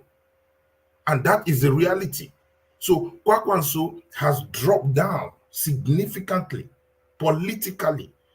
The narrative we now see is that if a man can pull, according to INEC, but according to what was on the ground, we know that Peter Obi went for that election and he was pretty much the winner. But let's give the INEC. INEC gave them 6 million votes. Now look at a rookie. A rookie gets 6 million votes, and a veteran Atiku gets similar 6 million plus votes, just a few thousand difference. What it has automatically done is this. Peter B a rookie? I mean, I don't think so. You know, in the context of what I'm discussing. In the context of the Aso Rock, I've been in that. If you compare him with Atiku, you would, I may not use the word rookie, but it was based on the context that Atiku has run for this position pretty much a few times. Atiku has been in the corridors of power. Yeah, well, it was 2 times vice president. You're bringing a Tinubu that is basically a kingmaker. He's done it. So they were facing an unknown quantity, and that's why he was easily dismissed. And so it was like, okay, go and try your luck. But this contest is about PDP and APC. That was the narrative, if you remember. It was about PDP, and Labour Party was, okay, let's see what it can do. But suddenly, Labour Party became a major third force. So now, the discussion can now start. Can there be a coalition? How will a mega party coalition work? In my own analysis, Nigeria is not yet ready for that kind of coalition. Yeah. It cannot do the same coalition that happened in Kenya, for instance, the Orange Coalition or the Rainbow Coalition. Nigeria has a lot of heavyweights. That's why I said, except somebody like Atiku moves up to a next stratosphere where he becomes part of a structure that brings Peter Obi on the platform. Into power. Which it can be. It's Atiku at this moment feels this is my last chance to have a go. So I know that coalition or mega structure, as Patu Tomi was talking about it earlier in some discussion, he called it a mega structure. I don't think it may be able to materialize because every politician is as good as his base. And like what my brother earlier said, Peter Obi already knows he has a base. And that base is taking nothing else than him on the ballot. Because they have proved it that they can do it. This question is for the both of you, but I'll go with Dan first. A picture speaks 1,000 words. That picture that was posted to me is a deliberate thing. Let me see if I can bring that. You must have seen the picture. This is the picture. His picture speaks 1,000 words. Okay, it is my honor and privilege to host Peter Obi. Showore often stands on its own. I mean, a lot of people have highlighted it here. Do you think Dan is going to cash in on this now and try to win some of Obedience? Because some of Obedience actually, I mean, some of the Showore supporters voted for Peter Obi in this last. Do you think Showore will cash it on this? Because he's not going to join the coalition. Everybody knows that. It's going to take a miracle for Showore to say, yes, I want to be part of this coalition. Dan, do you think he's going to cash in on it and try to win some supporters to himself? First, Dan, then Sid will be the next person. Thank you. Yeah, thank you, Mr. Electricity. You see, the problem I used to say that is associated with Nigerians is that we never like what is called the truth in life. That is why we underrate people like Shore. You understand? They will say, when they come, they will tell you Shore, the way he talks to the people, he has no respect, he has no, this is our Nigerian system. He does, Nigerians like to play that game of, oh, he's your senior. If you want to talk to him, you have to dobale, all those type of things, which has led us nowhere. You understand? So you see Showore's issue. Everybody knew or knows that Showore is the right, or people of Showore's thinking are the future of Nigeria when we want to really sincerely get ourselves out of this trouble. Peter B, okay, let's just give it to him because he has done something in I don't know, Anambra State or whatever, and he's a man of let's call it integrity. He doesn't like. He told us, well, a good talker, an orator. I call him a very good, experienced orator. He knows what to say. Or if the person at top is not stealing, the other people under him will not steal. Although I understand that was where he got Nigerians, especially the youths. But when we talk of changing Nigeria, giving Nigeria, taking us out of this trouble we are in right now, Showore has everything. He told us before, Peter B and all these people, they are all the same. People will say, Showore don't start again. No. But Showore is this type of Nigerians where I belong to. I never supported Obi first. We just supported Obi, make it be like, say, okay, Nigerians don't give him the green light, make it not be like, say, we leave him in the cold. That is what took some of us Showore supporters, make we even try, let's see. And we got there, but Obi could not even fight for himself. We won the election, but Obi just gave up like that because, okay, maybe advice from some religious leaders, don't worry, your turn will come and all those things. His turn will never come if he doesn't fight for it. And me, I will tell you, Showore is the reigning champion in Nigeria today because whatever Showore has been standing for and been saying has come out to play. They're all the same. How can you imagine Peter B going, look at the headline now you just showed us, shaking hand with an enemy, somebody who cost him, who pushed him out of PDP. You go there back there, like you just mentioned the last time, the dog going back to his vomit. You got it. You were spot on. These are the people who made Peter Obi what he is today. Atiku pushed her to be there. Even this wicked noise is from because of Atiku. And you go back again and make a national headline shaking hand with an enemy. For me, Showore, if Nigeria wants anything good, we should turn the obedience. As I'm telling you now, the obedience you have to rethink, and we have to choose the next person and give all our vote to Showore. Period. Thank you. I don't support that at all. See, the floor is yours. My reason, my brother Dan, just listen. I listen to you. So the few things I want to say to rebut that. First of all, in any organization, even if it's your organization, you tell somebody, give me your CV. I want to see your CV so that I can give you a job. All right. We ask, Showore has done great things in his private life, which is good. Great things in terms of being a social critic, which is he does very well. So I understand that. But we're talking about governance. We're talking about being an astute administrator in an arena that is mixed with politics and different dynamics. And that is the challenge with most Nigerians and the Showore message.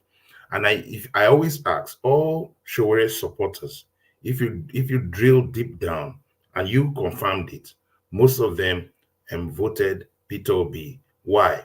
Because they could see clear-cut track record. And that is what sells elections. You need to sell your message.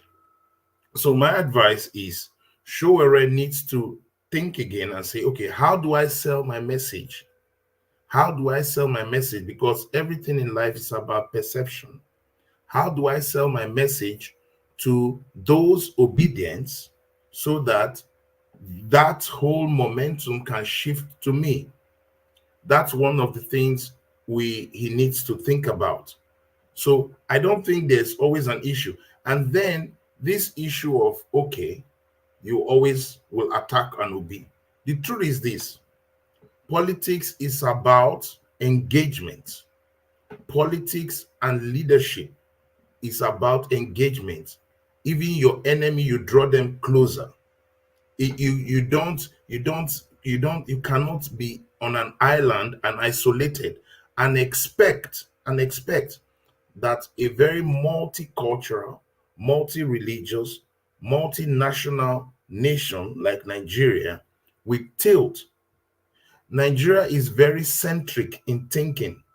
Yes, we have our various persuasions, but the bottom line is we want something that works for everybody. Everybody needs to be part of this big pie. And so Sowore must begin to rethink his message. It's not about, oh, he does not respect them. That's not my problem. I feel that he needs to rejig his message and begin to communicate that message to Nigerians. And I tell you, if Sowore had got a political position, maybe as a governor of a state, which he has possibilities of becoming, or like he's or governor of Lagos, contest for it, build your momentum and get it, and let us see administratively how you can shift things around Lagos. I tell you, it's an easy sell. And I'm not saying that he cannot go directly for presidency, but he must have to adjust his messaging. That is very, very important. Going to 2027, the question is not whether Peter Obi handshakes somebody or doesn't handshake somebody. Go and read the books of Obama. He'll tell you, I try to give every handshake possible so that I win an election. But they already know what they want to do. However, the most important problem for the 2027 election is not who becomes flag bearer of their parties or a mega structure. The challenge is that whoever is coming 27 is contesting against an astute politician, a politician that knows that he can take machinery of state. And if you realize, he has not moved any needle with INEC. So based on the elections, based on what the judiciary told us, beavers and all that is irrelevant. That means whatever party must rethink their strategy in this next election, that the beavers, the IREV means nothing. Number one. Number two, that winning Abuja means nothing. They've told us in the Supreme Court. So it means that the political heavyweights must rethink and leverage on the poverty that is in the land, the hardship that is in the land. And that is why the North has been crying, and the northern elements, the Jigawa man, Atiku, and the Northern Elders Forum, with the little man from Kaduna who has been sidelined, there's already a growing animosity in the North. The question is who can leverage on it. And that is why when they saw Peter Obi making the move of digging his boreholes quietly, in making incisions into that northern pie, they have to react. They have to call him. They have to find ways to bring him to see what can happen. So this political game is very vast than what we think it is. So for now, and I can assure you, Sowore should not waste his money. He doesn't have the momentum. And sometimes in life, somebody must accept it, that I don't have the momentum as it stands now.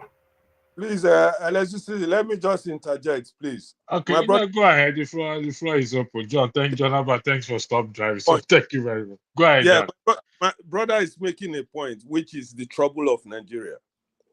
Because if you follow the Nigerian situation, clearly, I'm not just saying following the momentum like he's trying to portray, which has kept Nigeria where we are, and we continue to point that arrow down. Nigerians have not started suffering when we keep saying the momentum is what we need. The problem is the system that we are following, and which many educated Nigerians, sorry to say, we come so low and we tell you this pattern is what Nigerians supposed to follow. This Nigeria is a religious blah blah blah. Is this in such a society you have to touch everybody? That is why Nigeria is not making a step forward, because we condition ourselves saying na so Nigeria be, na so things be. You have to follow it. That is why we don't make a progress. And when somebody comes in with a new game, P2B played it a little bit, but people like Showore and so many other people, when they come and tell you this system is not working, it's either we break it down and set up a new system. You will find so many Nigerians, they will disagree with you. They will find many ways. Go and become a local government chairman. Go and become this, which they know you can never do it. They will never give Showore a chance to even become even a secretary of anything. Nigerian system will not even give him. Let me finish, brother. Nigerian system will never give Showore or people of Showore's type to even become a governor. And you will come and tell us, let him go there. How? They won't let him go there because the system doesn't want change. And they will keep us down. Can I ask you a question on Showore? Can I ask brother, you a hold question? on. So that you can answer it. So that you can answer it. Okay, let me hear the question. The question I want to, Showore has a party that he was chairman and president. Yeah. All right. I'm asking you, in that kind of scenario, is it the right scenario for party politics? Because that's where you look at the man, his party. How many Showore supporters are actually registered in the party that Showore is? Let him build that momentum for us. Is this a question or you're making? Yeah. So I'm asking you. Okay, let me ask the question. I know the question was coming, because anytime people want to stop a change, they will never see anything good in the change. They will tell you that nobody's registered. Who is registered in Nigerian party politics today? Is it because of what they are telling us?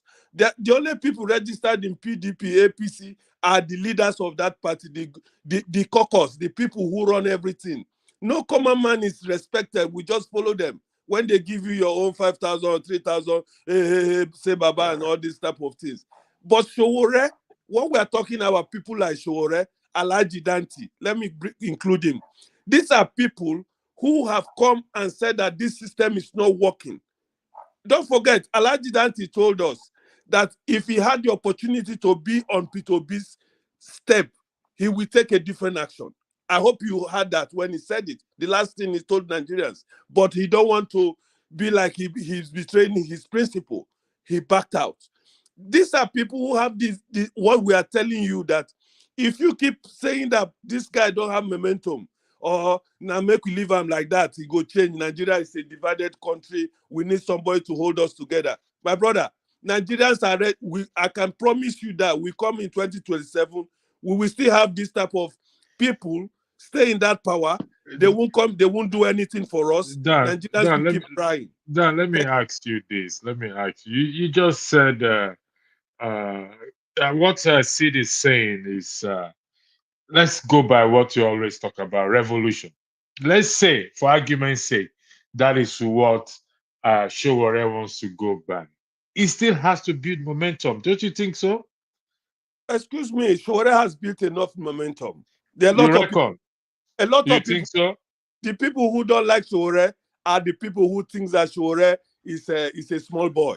Okay, if he has built a lot of, no, we hear from people like you now. Let's give it to that. Let's give it to that. I don't hate Showore. I don't hate Showore. I think he's doing. Listen. That's why he didn't listen to me. Me personally, I don't hate Showore. You people don't give him a chance. What does it mean by giving him a chance? He has shared his message, and I looked at all the candidates, and I feel that his message does not resonate in certain areas, and we all have the right to make a choice. And so if we don't choose a Showore, doesn't mean that he's a bad candidate. It doesn't mean that. It just means that maybe for one or two reasons, I may not feel he's the best candidate for this particular job. So, but what I'm trying to say is that a Showore has a party, and I believe that the backers of Showore, the supporters of Showore, should begin to rally around his party and begin to do that grassroots mobilization of messaging anti-corruption, of messaging. You see, this thing about messaging, sometimes we think it's by shaking the ground. No, sometimes you can be an activist, but you get guys that can release your message. It's very important.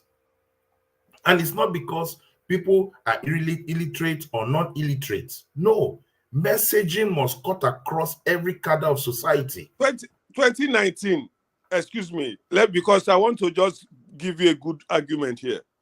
No, nothing personal.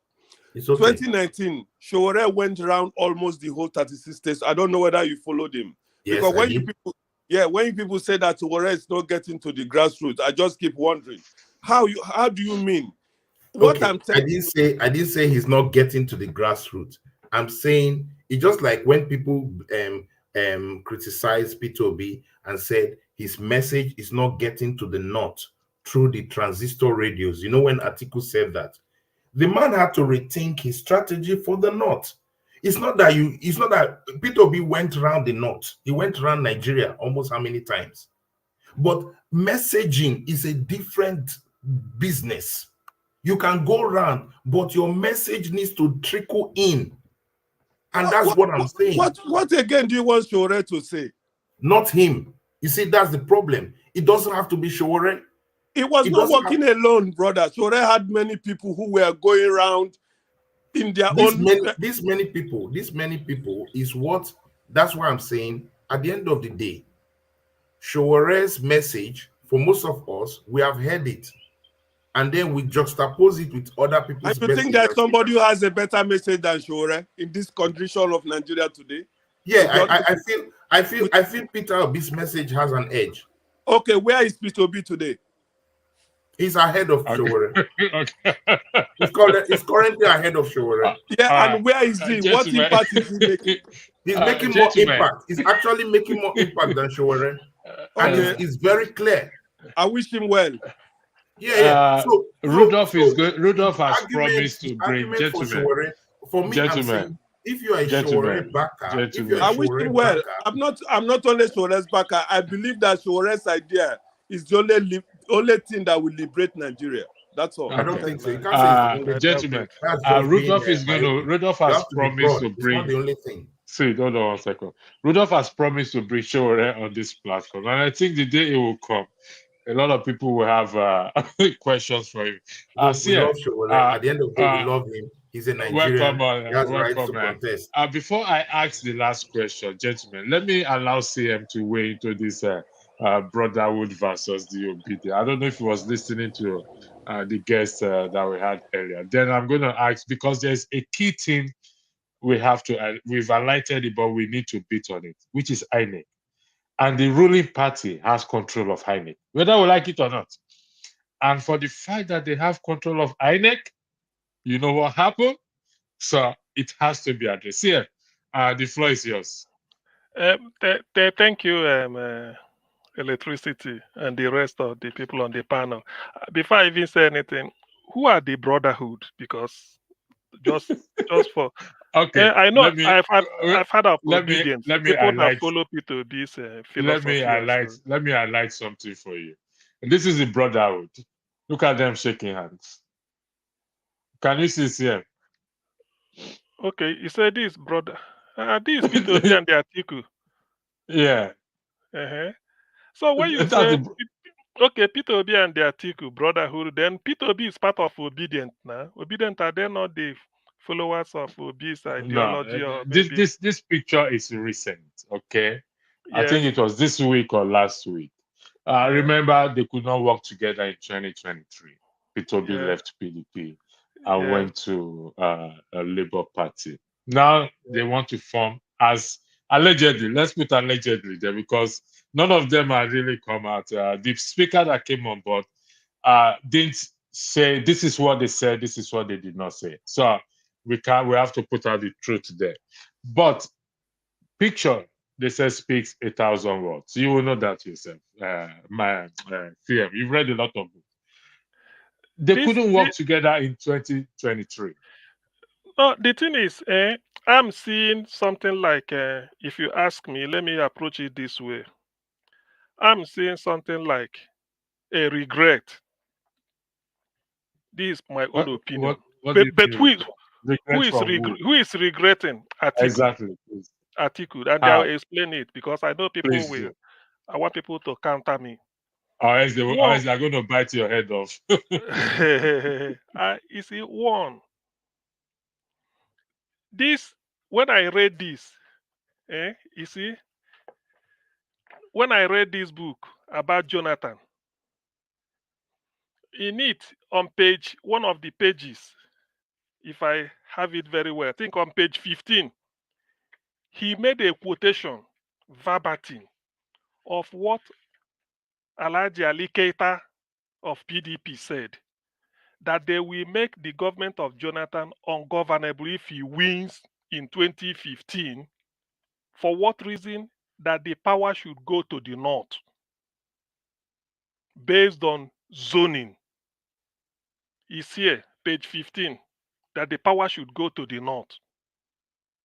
So power went to the north.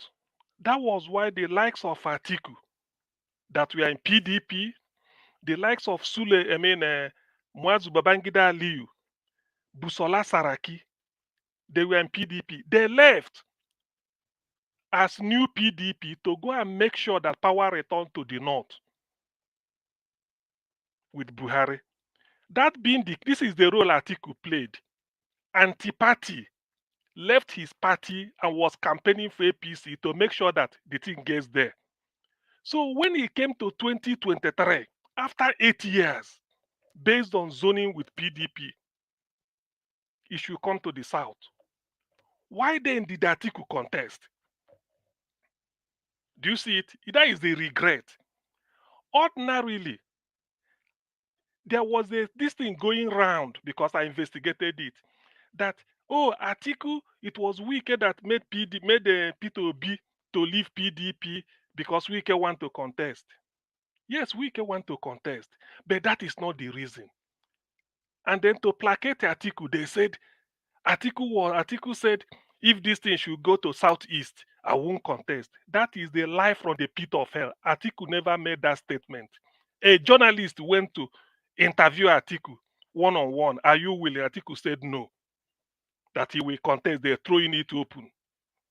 So it is a regret for him now because he has lost his base. Atiku's political base as far as amassing vote is concerned, the Southeast, followed by South-South. What I'm asking, somebody can go and check me out. Atiku is from Adamawa State, yes, Northeast. But he makes more votes with PDP anytime he contests in the Southeast than in the Northeast. Ordinarily, Tinubu can tell you, even if I don't win in Nigeria, I have my base. Atiku's political base, he takes Ndi Igbo, Southeast for granted. Every time, we give him more votes than the whole of Southeast gives him, Northeast. Followed by South-South that we join the Niger Delta, pack votes and give PDP because of Atiku. Now Atiku has lost it because of P2B left and then the thing crashed. Forget about the rigging. So it's a regret. He could have been relevant if he had insisted. See, I'm sorry for interjecting you.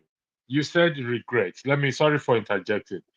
Okay, Atiku has been vice president 2 times, so he cannot be vice president again. So yes, he has to be president.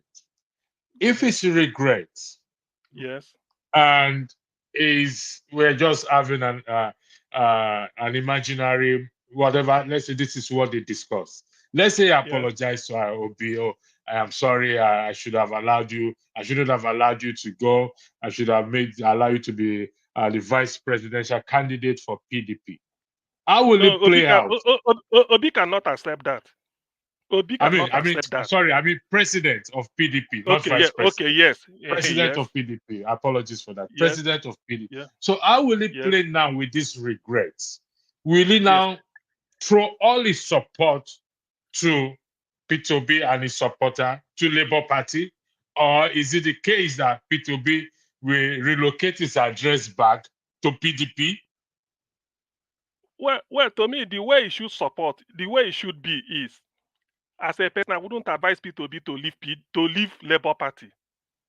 Do you understand why? Because, do you know why? Going back to PDP is to go and give PDP the credibility which they no longer possess.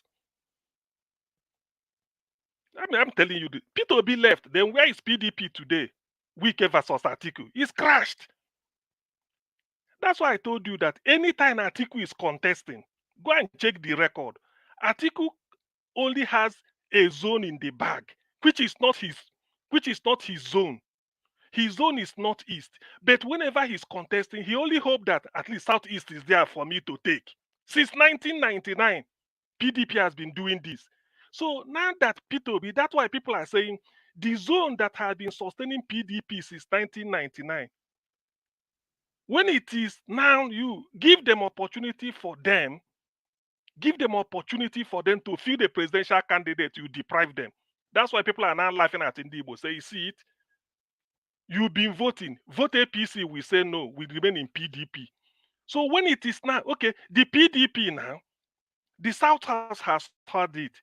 Go and ask Jonathan, the vote he got from the whole of Niger Delta, can he compare to Southeast? Go and check the record. The Southwest has had it. Obasanjo depended on Southeast, and the mass vote lost in the Southwest. So now that it come down south, naturally it should go to that zone PDP. Atiku was instrumental in scuttling it together with Wike, and you are telling P2B to go back there and give them credibility. Rather than P2B go back to PDP, let him resign from politics. It is honorable. Rather than P2B leave Labour Party to go to... Look, people are telling P2B, go and form a new party even. It is better. Don't go back to PDP. For what? For what? CM, Yes, don't be surprised. yes. You know Nigerian politics, anything can happen. Of course, I know. Yes, I do. There's a Nigeria is a big humble person. Nigeria go humble here, no go. well, it depends on your longer throat. It depends on how it depends on the length of your throat. Now, this is the last question. Oh, sorry, CM. Let me put this question to you, gentlemen. Then you know how this is it. The ruling party, the constitution, gives the president the sole power to appoint INEC chairman. Besides, the senators or the house, the chamber, are the one to what? To do the what? The vetting process and questioning and whatever English word they are using it. This one stands on the mandate of Tinubu. On his mandate, they stand. How do we navigate? How do Nigerian citizens, concerned Nigerian citizens, navigate this issue of INEC not repeating itself again? Mahmoud is still the INEC chairman. Nothing has happened. Anyway, so, I don't want to monopolize the system. Let others this is the elephant. Then I will come in. This is the elephant in the house.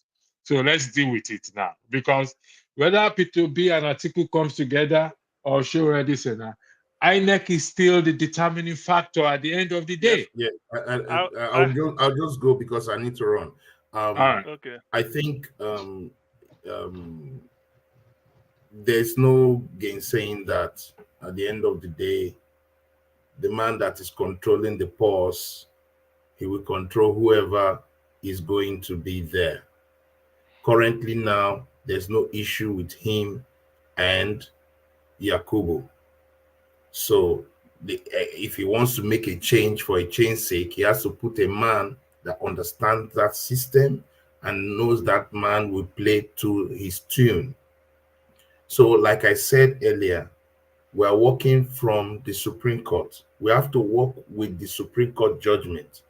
And if you work with the Supreme Court judgment as it stands now, you realize that there's no need for IREV. Whatever happens on IREV is irrelevant. What is relevant is what happens at the collation center. The collation center is king because we realized that the polling unit that was supposed to be king with the beavers, when results came to collation center, they changed.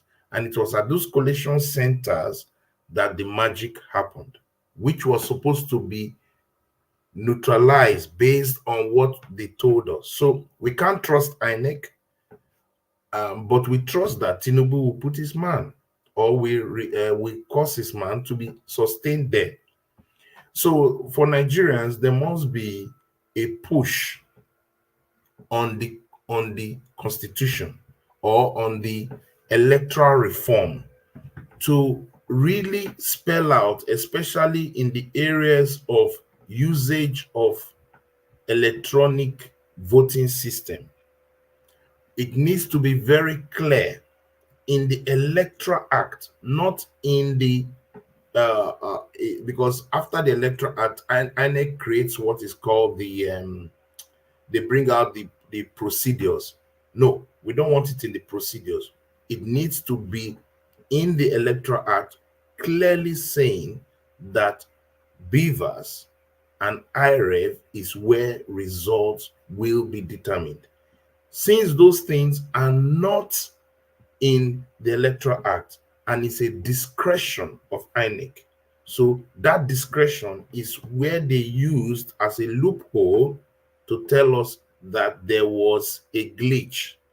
And so based on that, they will move by discretion. So the political parties must rethink their strategy and say, if we go in 2027 with the same status quo, then the results will be even worse. Why I say worse, we look at the situation of Imo State and how the results were even printed before it came to the polling unit. They had already printed. There was no election there. They just printed and everything went. So we're already seeing what is going to happen. That's a precursor. The Imo election should be a precursor to what will happen in 2027, that there's not really going to be an election. So we don't have the strength to push, because the senators and the House of Rep members are all on renewed hope mandate, and all of them are scared. The judiciary is in the pocket. All of them are Sorry, scared. Sid. Let me add That to you. will You not said we happen. don't. Sid, hold on. You said we don't have the strength to push. We What do you don't mean have. by that?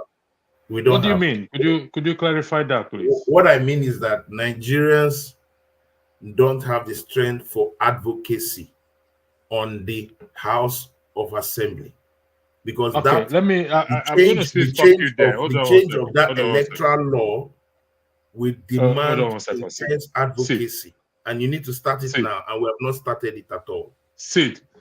Yeah. The political parties or their principals, they know this, yes or no? They know this issue of INEC. Yeah, they know it. They know it. So Yeah. can they not push their members? But the question is election not a citizen issue? That's what I'm asking Election, you. election is a Can I citizen issue. interject? Okay, I'm go ahead, sorry. John Abbas. Sid, Yeah. I'll come back to you. Hold on one second. Go ahead, John Yeah, Abbas. please. Because I arrived in this, I wanted to listen to you. They think that they will be followers and will be advocate are good for, and they Oh, we lost John Abbas. John, are you there? As soon as John. you call Obi's name, that's what happens. Electricity. Okay, John is back. John, please don't call Obi. Don't terrorize your network if to affect your network. I see now he's gone finally. Okay. Electricity. Please let me add this to what the last gentleman said. I mean, I can't remember your name. Your name is Dan not or showing. Sid? Okay. Which one? Okay. Dan. Sid. What he Dan, said. sorry. Okay. Yeah. What he said, I agree with. I agree with what he said. What I want to add is this, just to build on that. I read whatever. Going forward, at the polling unit, any election result that cannot be uploaded should be regarded as election did not take place in that polling unit. That should be the antidote. Any election result that cannot be uploaded in real time from a polling unit is regarded as election did not take place in that polling unit. We don't want our Nigeria. We are living in a .com age.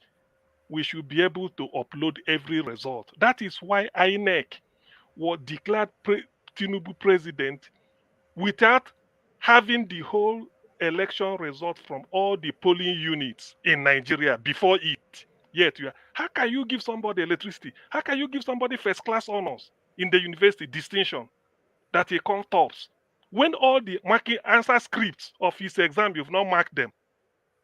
How is it possible? Is that not fraud? As at the time INEC was declaring Tinubu president-elect, the whole election results all over the country is not having it before him. America will conduct an election in 2024, November. Can they declare a winner without all the results from every state coming in? Yes. So that they know the they know the total number of votes cast. Not all the votes got to be in. Not all the votes. Not all the votes. They can do that on projection. Okay, yeah, project. Okay, yeah, and even the other one, the opponent can concede or call ahead of time and concede. Yeah. Depends on the amounts that have come in. Okay, Yeah. Okay. Maybe that's not the right example to use. But in this case, but CM, what I want to ask you, let me ask you a question. This thing you have said, yes, it happened last time. So what I'm saying is that if status quo remains, knowing that the judiciary said that it doesn't matter about uploading if there's another glitch, which there will be. All right, there's another glitch. When that glitch happens, what will be important is what happens at the collation center. So you realize that, you realize that votes from the polling units taken to the local government collation center, it is there that it was changed. So if the judiciary of a nation has approved that, basically a politician will not care so much about what happens in the polling unit. All he cares is that the Beavers accreditation must tally with the paper accreditation. The numbers can be changed. And that's what happened. See what you said, you have forgotten what you suggested, which I also agree. Electoral laws, or you say electoral. And that's what I'm going to. Or let me. So gentlemen, when you amend, you've not answered the question I put to you people. Hold on one second. When you amend it, I wanted you to remind them your question. When you amend the election result, you insert there that any election result not uploaded in real time is as good as it didn't take place there. So but Yakubu is the man. Yakubu is not changed. Yakubu is going to be the if you say gentlemen of the war, if you say gentlemen of the parliament, gentlemen in the parliament. Hold on a second. Sid said something about we don't have the push or the numbers about the electoral reforms or amendment, this and that. The principals, P2B, Showere, Kwakwanso, Atiku, so on and so forth, they know about this. Yes or no? It's a yes. Yes. So why are they not pushing their supporters? Currently, Labour Party is already doing a work on it. Doing a work on it? Yes. P2B's organization is doing please, electricity, I'm sorry. I'm sorry. I received a call. I'm using my phone. I said, the OB supporters, some of them are very eloquent. They understand all the technical word to use. You are saying the Nigerian people, you can't have it in both ways. Nigerian people, what they need to do is to give their vote to people that they want to give their vote. They are the principle to push the agendas of Nigerian people. So for you to come and say that the Nigerian people or the citizens are not pushing, how did they push? They push through voting and pushed through the people that are principal of the party, and then they continue to echo the message of the citizen. As all Nigerians have to contest. So I don't understand that that You push logic through of. advocacy. You advocate. You go to you put a bill to advocate in the Senate. You can do it as a citizen. You see, you need to understand that.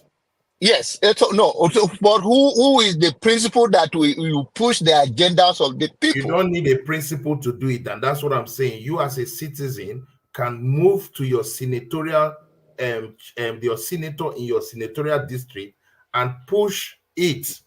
You can. So the people someone that has the influence to have 6 million vote that the local people give to them, they cannot push, or that means the only to me. He's already doing it. He's who already is doing it. P2B is setting up his team that is pushing through. And so, when you but go you to can create advocacy yourself. Okay, you don't need anybody to create advocacy. And that's what Nigerians must learn, to create advocacy. Advocacy is different. Okay. Now going back to the issue of who have a regret. I think if we're all going to be honest, both of them should have a regret, and who initiate the visit should be the one that have more regret. So if I don't have a regret, I will not come to you. If you have a regret, you will come to me. And if I want to be honest, is that all of them denied themselves or each other of the presidency. That depends on how you want to be partial or how you want to be your judgment or your view about it. It's either you say that, oh, Peter Obi caused PDP to lose the party, lose the election because he cut out, or you can say that Atiku could have allowed Peter Obi to be or he shouldn't even have contest according to the zoning that made them to lose. So it depends on where you are coming from. But end of the day, the Nigerian people have seen that there is no difference between Peter Obi or Atiku. You can give him all the credit you want to. I know they are dying out. But the issue is that sometimes it's good to hear from those that have a different view from you, that the people that criticize you doesn't necessarily mean they are your enemy. It's just about they have a different view and they have their own way of looking at things. So the Nigerian as it is right now, we talk about messaging from Sowore. I believe that if he have to change his strategy, which I'm seeing in some of his way going around gingering the base, I mean the grassroots. I've seen some of his move. I think he's listening to some of those that people tell him go energize the base. It's okay to be on the internet and all of that, but it takes more than that to go to the grassroots and start your campaign, go around. Because if the father you visit Borno State or you visit Sokoto and you go to the capital or even any local government there, does not mean that you have enough grassroots to push your message around. I can take that, but the other way is that Nigerians do not need all those sweet talk that you guys think that is what changed a movement in Nigeria. You have to be more radical. Power is not just giving, power is taking. These people are too soft for the system we have right now to make any change. They are all part of the system. So we need somebody fresh. If we cannot take Sowore to go, and if it's between Peter Obi and Atiku again, Nigerians will be more depressed in coming election. How many local governments under a free and fair election can Sowore win? How many local governments under free and fair? I'm not saying you will win. How many? Because as a politician, you should have a base anywhere, even if it's governorship. As a politician, you must have a base. How many local governments out of 774 under a free and fair election can Sowore say, I beat my chest, I'm going to win? Not state, you are not talking of state. Local government, how many can he win? By the way, talking of Sowore was on the ballot in 2019. He was rigged out. Did he go on the street? Sowore was on the ballot 2019. He was on the ballot. So if you have a ballot paper 2019, you will see Showore's AAA there, which means if you vote AA or AAC or whatever it is, you are voting for Sowore. Sowore was a presidential candidate. 2019, he was rigged out. What did Showore do? He What went home what do you and mean by slept. ringed out? What do you mean by Of ringed course, out? of course. Now he said it. He said he was rigged out. It was select. He because he didn't he condemned the result release. Go and look at his press release. Okay. He said You AAC see, did not believe in that it was massive rigging. So when you were rigged out in an election that you contested, what did you do? What did Showore do? Was Okay, Showore let on the us street? answer you now. Let us answer you what you okay. think. So I've Before been you on the answer, street. well, I'll see you hold guys on one later. second. Before you answer, I need to give the gentleman I speak the truth the floor. Then we will come to this issue that I highlighted, which also Sid also mentioned, because I want to put this issue in a different dimension. Remember, I've always been talking about Section 68 and Section 110, where they should start to invoke that section. So I speak the truth. The floor is yours, please. All right, thank you. I came on because I was listening to Dan and Sig, and right before CM came on, and how low is the bar that we give, expectations for the performance of our politicians? Because while I agree with Dan that a person like Showore would be a viable candidate for president, we know that he doesn't have the numbers, unfortunately. But then, in a normal country, in a place where things run, I think a person like Sig at this point should be ashamed of associating with Peter Obi. I've always had my reservations of him, and people always, I've been on this platform, I'd say at least 10, 12 times now, and people get at me when I say he's just more of the same of the politicians.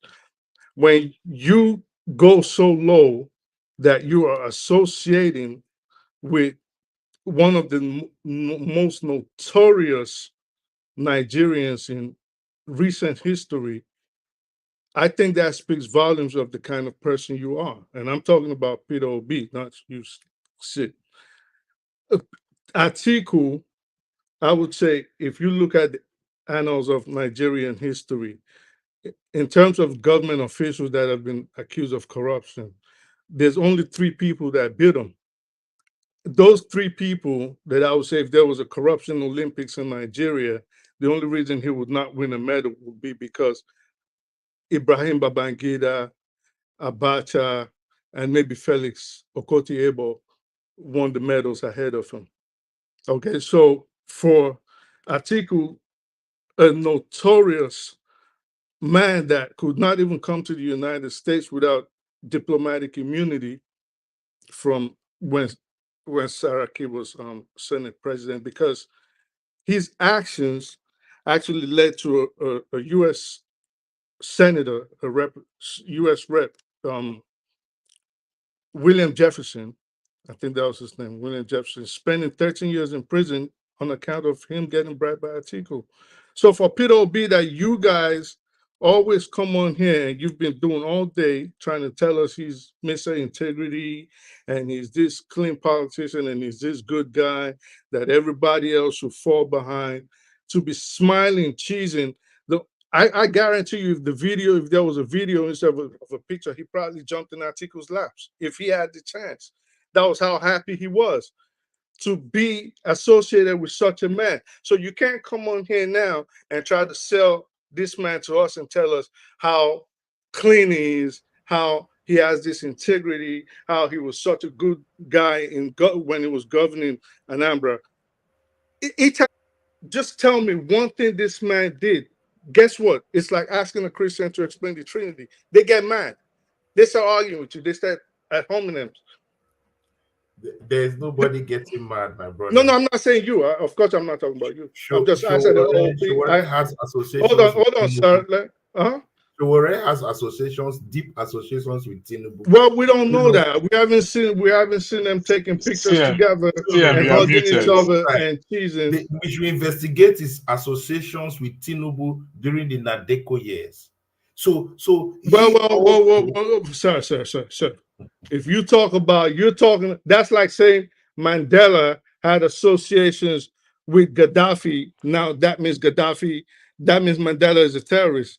No, if they were fighting during Nadeko to free Nigeria and get us democracy, that's different from two politicians coming or he together. partnered with them in Sir, hold on, sir, let me He finish. partnered with them in Sir, let me 2015. finish. He partnered with them in Sir, 2015. let me finish. I was making a Partnered with statement. APC in 2015. But So we cannot break that records. is fine and dandy, but let me finish. So if you are comparing a fight for democracy with an alliance to come together politically to take government and rule, that's like comparing apples and oranges. It doesn't even gel. So you can't say he partnered during a fight for democracy. Let me give you the answer you need from an OB supporter, so that from today onwards, today is the 18th May 2024, by the UK time, 2:35 p.m. So note it down. Peter Obi was the governor of Anambra State, voted for Anambra people. He owes his allegiance as a governor to the people of Anambra State, or the voters, because not everybody that voted for him in Anambra come from Anambra State. Now, did Peter Obi perform? Yes. He met Anambra on WAEC League table, position 26.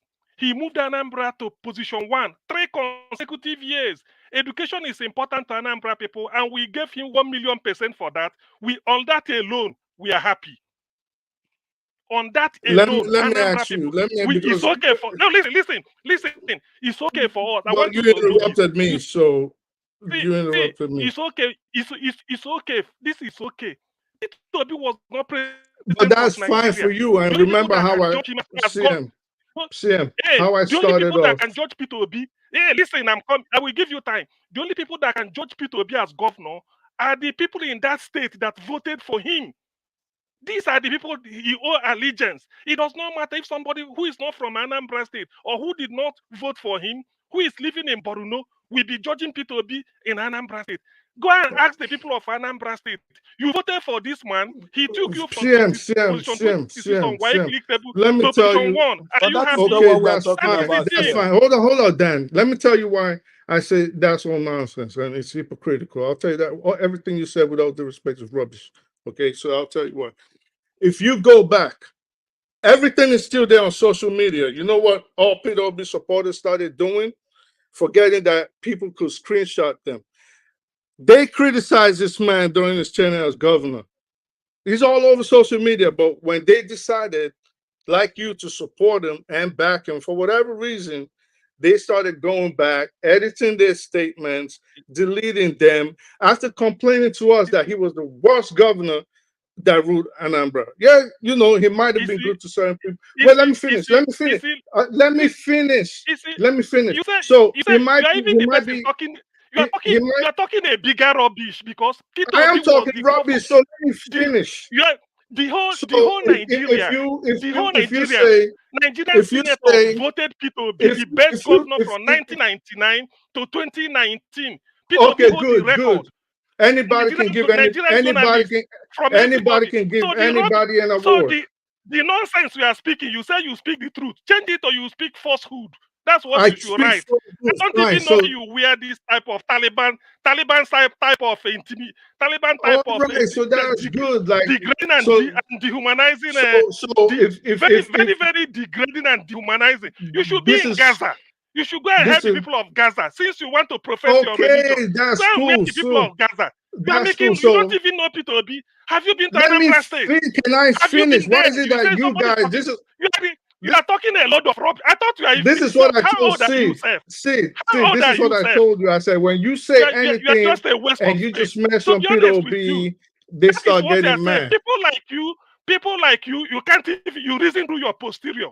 How dare you That's say good. that somebody who moved somebody from 26 to 20? Do you know what education means to Anambra Okay, so people? let me Do you know finish. that's why So, we are taking pay first? CM, And it's talking rubbish. electricity. Are you gonna let me talk? I You can't see, I can't do this. you take your data from internet. Go to Anambra and meet people. Gentlemen, Anybody can change his name. Do you know? I'm coming. Anybody CM, can change his name CM, to anything and then hold on. comment on I internet. decided not. That I is the issue. decided not to. So any comment you see on the internet, I don't regard it. It might not be real. People can falsify names and use their name to comment. You can be a Musa when you are from a when you are a German. You can put your name as if you are a Musa.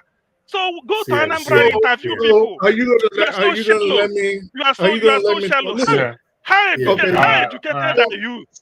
I'm You are not down to educated. I shallow. dropped out in the third I grade. don't know. So You are down to you see, you're operating from a position of ignorance. can you just mute I'm this trying guy? to Like, mute you. I don't know why I can't mute you. CM. I don't want us to be personal, please. It's all right. Let him. Something that we can. Listen, it is always expected. Let's address the argument, not the person, please. I decided every to time keep you quiet say because anything about OB, they speak get the truth. mad. Hold on one second. Hold on one second, please. We've been having a good conversation. I'm a moderator, which I don't like to interject. I want guys to speak, and let's apply decorum as much as we can. This is school. Every day is school day for us. It's Nigeria we're here to talk about, and we will talk about. But don't let us be personal, please. Here, don't let us. Please, let's remove anything personal. Let's address the issue. And listen, I speak the truth. I have my reservation about Peter B. Let me be honest with you. I was even But you going cannot take somewhere. it. Hold on one Electricity second. Hold on one second. minus Hold on one second. Hold on. But you see, you cannot take it away from him that he has been able to prove his doubters wrong in terms of his integrity, his credibility, accountability. Let's give credit or give honor to whom honor is due. That is, like I said, I have my reservation. He was governor, but did he establish governance, or was there governance after he left? These are the things we're going to argue about at the end of the day. But to take it away from him, one of the reasons why I respect him was when he was talking to the Oba of Benin. And he challenged the Oba of Benin when the Oba of Benin said he was told that he never collected a land when he was governor of Edo State, Anambra State. And he challenged the Oba and said, listen, go do your investigation. When you find out if there's anyone in my name, come back. I'm going to drop out of this presidential race. So we have reservation about everybody. Let's acknowledge when somebody's good. Okay, I'll give you the floor. Go ahead. Electricity. Nobody's saying if we were to compare Tinubu or Atiku or P, nobody in their right mind or in all honesty is going to say he's on the level of those men. Okay, that's not what we're saying. All I'm saying is stop whitewashing him like he's some kind of saint. Remember, I started off by saying, how low is the bar where we are not criticizing this man for being around a character like Atiku? Obviously, he didn't hear that part. He started getting mad. Yeah, but you said that. Yes, yeah. But at the same time, you cannot say you can't speak out of both sides of your mouth, and this is a problem. I know it's politicians, they do this all over the world, but it is a very, very serious problem with Nigerian politicians. He doesn't take land. Fine. He did not take all the remunerations that all these other governors are appointed to themselves. Fine. But what about, for example, the money he took from the government and invested in private companies that him and his family had an interest in? We're not going to complain about that. That is not proof. Prove that. What do you mean prove that? Anyway, yes. so you can't just make a statement when the man has actually said, go and prove it. What do you mean proof? If the man himself, hold on, sir. Proof is proof. Hold on, sir. If the man himself tried to explain away that incident, and I posted a link on this same panel severally twice, twice because everybody came, two other people came just like you saying, prove it. And I brought it with Peter Obi himself saying, well, this was the reason why I did it. So you cannot say prove it when the incident occurred. Are you trying to tell us, hold on, Okay. are you trying to tell us that Peter Obi never took government? Hold on, sir, I haven't asked a question. Nobody's talking. Are you Just keep trying to talking. tell us that Peter Obi never took government funds and invested in a private company that him and his family had a financial interest in? Is that what you're trying to tell us right now? The question is, in terms of his Sorry, so yes or no question. Investing into a company for his state, there's nothing wrong about that. Sir, it is a yes or no question. So far as, Did he invest government money in a company that him and or his family had a he financial has said no. He has said interest no in? many times. He actually said yes. He has said You just said it did not happen. You said prove it. Then you had it go. He said yes. However, gentlemen, I speak the truth. I understand where you're coming from, and that may be poor judgment on the side of Peter Obi. He didn't deny it. I think he has acted. But we need to balance it. We need to really balance it here right now. Okay. Even with that investment that he did, poor judgment, there was no evidence to suggest that whatever proceed came out of it was used on a personal basis. Is that true? I speak the truth. Yeah. Okay. Good, yeah. Yeah. So Yeah, definitely. yeah. So we're trying to balance it here. It's a poor judgment. Anybody can fall into that poor judgment. It is a poor judgment. But if we now compare him to Atiku, to Tinubu, to every other person in terms of integrity, in terms of transparency, in terms of accountability, you will agree that it outweighs every one of them. Yes or no? Yeah, but he said it now. That's what he I said. did say Okay, that. I've so always said that. But we agree on electricity, that. this is my position. This is my position. Before you Whatever go ahead, is I need to hold on. Somebody highlighted something that I'm biased. Please, I don't want to bias. Don't let us be personal, please. I No never insult. did. No, ignore So, that Oscar I Blackbone, speak whoever the he truth. is. He's I speak the always truth. trying to get my attention. You can rewind it. I don't do at home I names. I speak the don't do truth. personal I'm not attacks. saying you. I I'm didn't. not. I'm addressing Yeah, everybody just right ignore that individual. Please You told me I'm don't. saying load of rubbish. Go and listen to what you Oh, told about CMO. me. Yeah, forget that one. And forget about that. Is You not know, why we are here. Yeah, let's continue with this conversation. So, Okay, I want to gentlemen, answer your let me question. Remember, you asked a question. They went away from the yeah, question. you went away with it. I'll come to you, Dan. You're a very patient person. CM, you know what we're gonna do? Give CM the floor for 5 minutes. Make your argument. We'll come yes, to I speak the truth. We go to seed, then the, we go to revolution. the argument I want to make is this. One, if anybody says P2B invested Anambra State money on his company or anywhere he has interest, before I react to that, because I want to speak about it, the person must mention the name of the business. ABC Nigeria Limited or CCCC, mention the name and the registered address. But P2B acknowledged now. You see how uncivilized you are. Revolution, hold on. let the man speak. Okay, go ahead, CM, please. Dan, hold on. Go ahead, CM. CM, So your that blood is is too hot. yes, Relax. exactly. Have you showered? No, CM. Have you showered this morning? Your blood is hot. So that is that is my condition for reacting to such inanity. Until you give me the particulars of the company, where the company is registered, social address, then I react. Apart from that, it only exists in the wind. I haven't come to operate from the position of ignorance. If P2B was bad, if P2B hasn't got integrity or character or anything he's claiming, 1999 we started our political dispensation.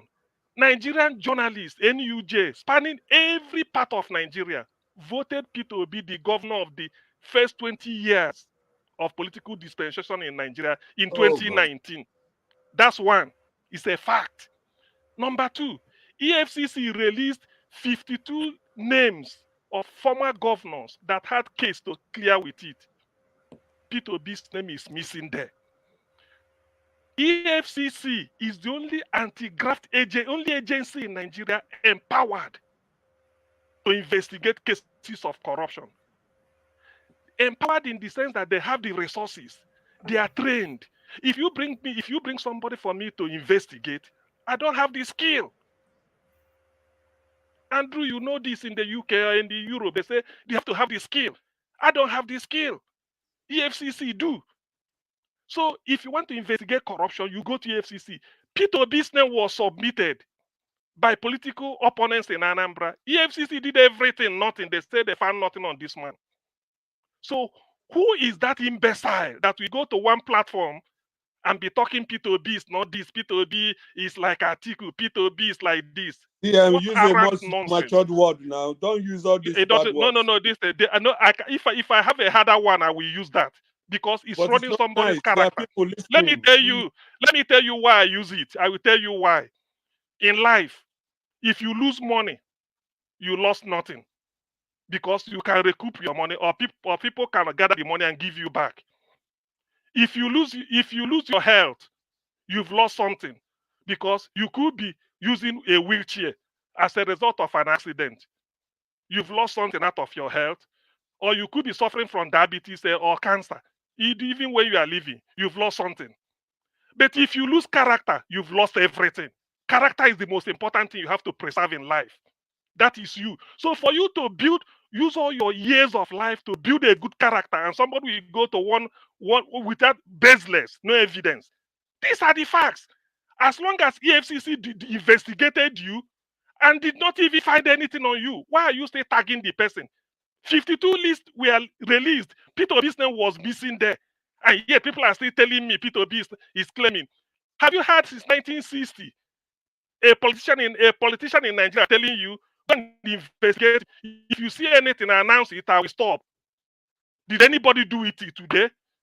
Has anybody done that? And yet, because it's Peter, the people with that, somebody will just come and, out of ignorance, morbid, debilitating, pathetic ignorance, we just be going around the platform and saying, when Peter B talks, the man is gold. That's why people look at him. In a country like Nigeria, Peter B is gold. Very, very gold. That's why he maintains his integrity. He has it. He has proved it. He challenged you. If you have, go and tender it to EFCC. Don't even go to Peter Obi. Forward your evidence to EFCC. Say this man should be arrested, tried for this, or investigated. Go and do it. Than to come to one platform and then be talking nonsense from the both sides of your mouth. What you know, saying so many words, but in the end you are not saying anything. What arrant nonsense! I hate to listen to imbeciles.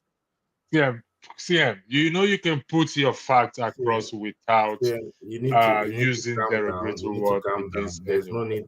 There's no need for this, please. Everyone you can put your point across to communicate. Just the argument. Forget about the person. What I want to. I know. You see. Let me run on this. Yes, wait. I know. We all know. We all know that. I know. I'm going to mute you. I don't want to mute you. It's okay. It's okay. I don't want to mute you. I know what you are doing. It's okay. I'm saying another thing. I need you. Please do me a favor. I respect you a lot. Please, can you retract those words, please? Please, I'm begging you. Which of the words? The imbecile word, the derogatory. Can you please retract it, please? Please, I'm begging you. I retract. Thank you very much. Thank you very much. Now let me say this. We know your that Taliban. Your final 30 seconds. Okay, yeah. We all know that a Taliban must live in Afghanistan. We all know this. A Taliban must live in Afghanistan. No, a Taliban don't necessarily have to live. Some Talibans live in the UK. Some live in America. Where are you going with this? I know my brother they talk today. Is it when I say something? We've had a very lovely discussion. It's 2 hours 54 minutes. Let me now. rebut. Let me. I will come back here again. So for if anyone has insulted it, please No, it's cool. I apologize on behalf of Well, let me make CM, my on last behalf of statement. Let Speak the me Truth. go. Please, we will come back again. There's another broadcast around 5 o'clock. We will You need to continue allow this, Dan. please. You need to allow Dan. Okay. If I allow Dan, I have to allow. Okay, you know what? I'll give each of you. CM, I've used this 5 minutes. So, how did I say I was going before? Okay. I speak the truth, then Dan, then Sid will be the last person. Okay, go ahead. I speak. 5 minutes. All right. Please. So Thank you. I'm not mad. I'm not upset. You know, I really expect this. Like I said, there's two sets of people when you ask them certain pertinent questions, instead of them explaining it or just saying, listen, I do not know how to explain this, or, you know, I think you're right that we can agree to disagree. Instead of just saying that, they just start insulting you and throwing at homonyms, and that's fine. I really don't care, because if you're trying to tell me, like I started off, the bar is low in Nigeria. That is why we seemingly cannot find a problem with what Peter Obi did. Okay, that is nepotism at its finest. This is the same problem we are about to have now with this present government, with the government awarding a bidless contract to build the coastal road that they want to build right now, and they awarded it without no bids, no outside bids, no inside bids. They just secretly awarded it to the Chagoris under a company that the president's son sits on the board of directors. So me bringing this up about Tinubu is about Peter Obi is because one of the biggest problems that we have in Nigeria is corruption.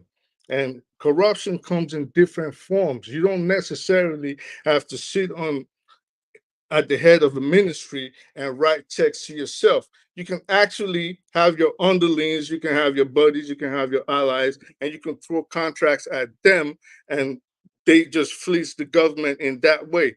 So we know it is a problem when you are in charge of something, especially in a governmental position. You do not assign projects to yourself where you or people close to you could be financially induced or gain from it. That was my whole point. But you bring this up and certain people get mad. Now back to Obi's. We've dealt with this integrity. Now it's performance. They always try to sell us this thing about how he was this wonderful governor in Anambra, even though they complained about him throughout while he was there. He's so wonderful. He didn't hold local government elections not once while he was there. He's so wonderful. We can't point to one school he built aside from the ones he gave the missionaries and handed them some money. Anambra's IGR, in 8 years, he increased it by only 1 billion naira.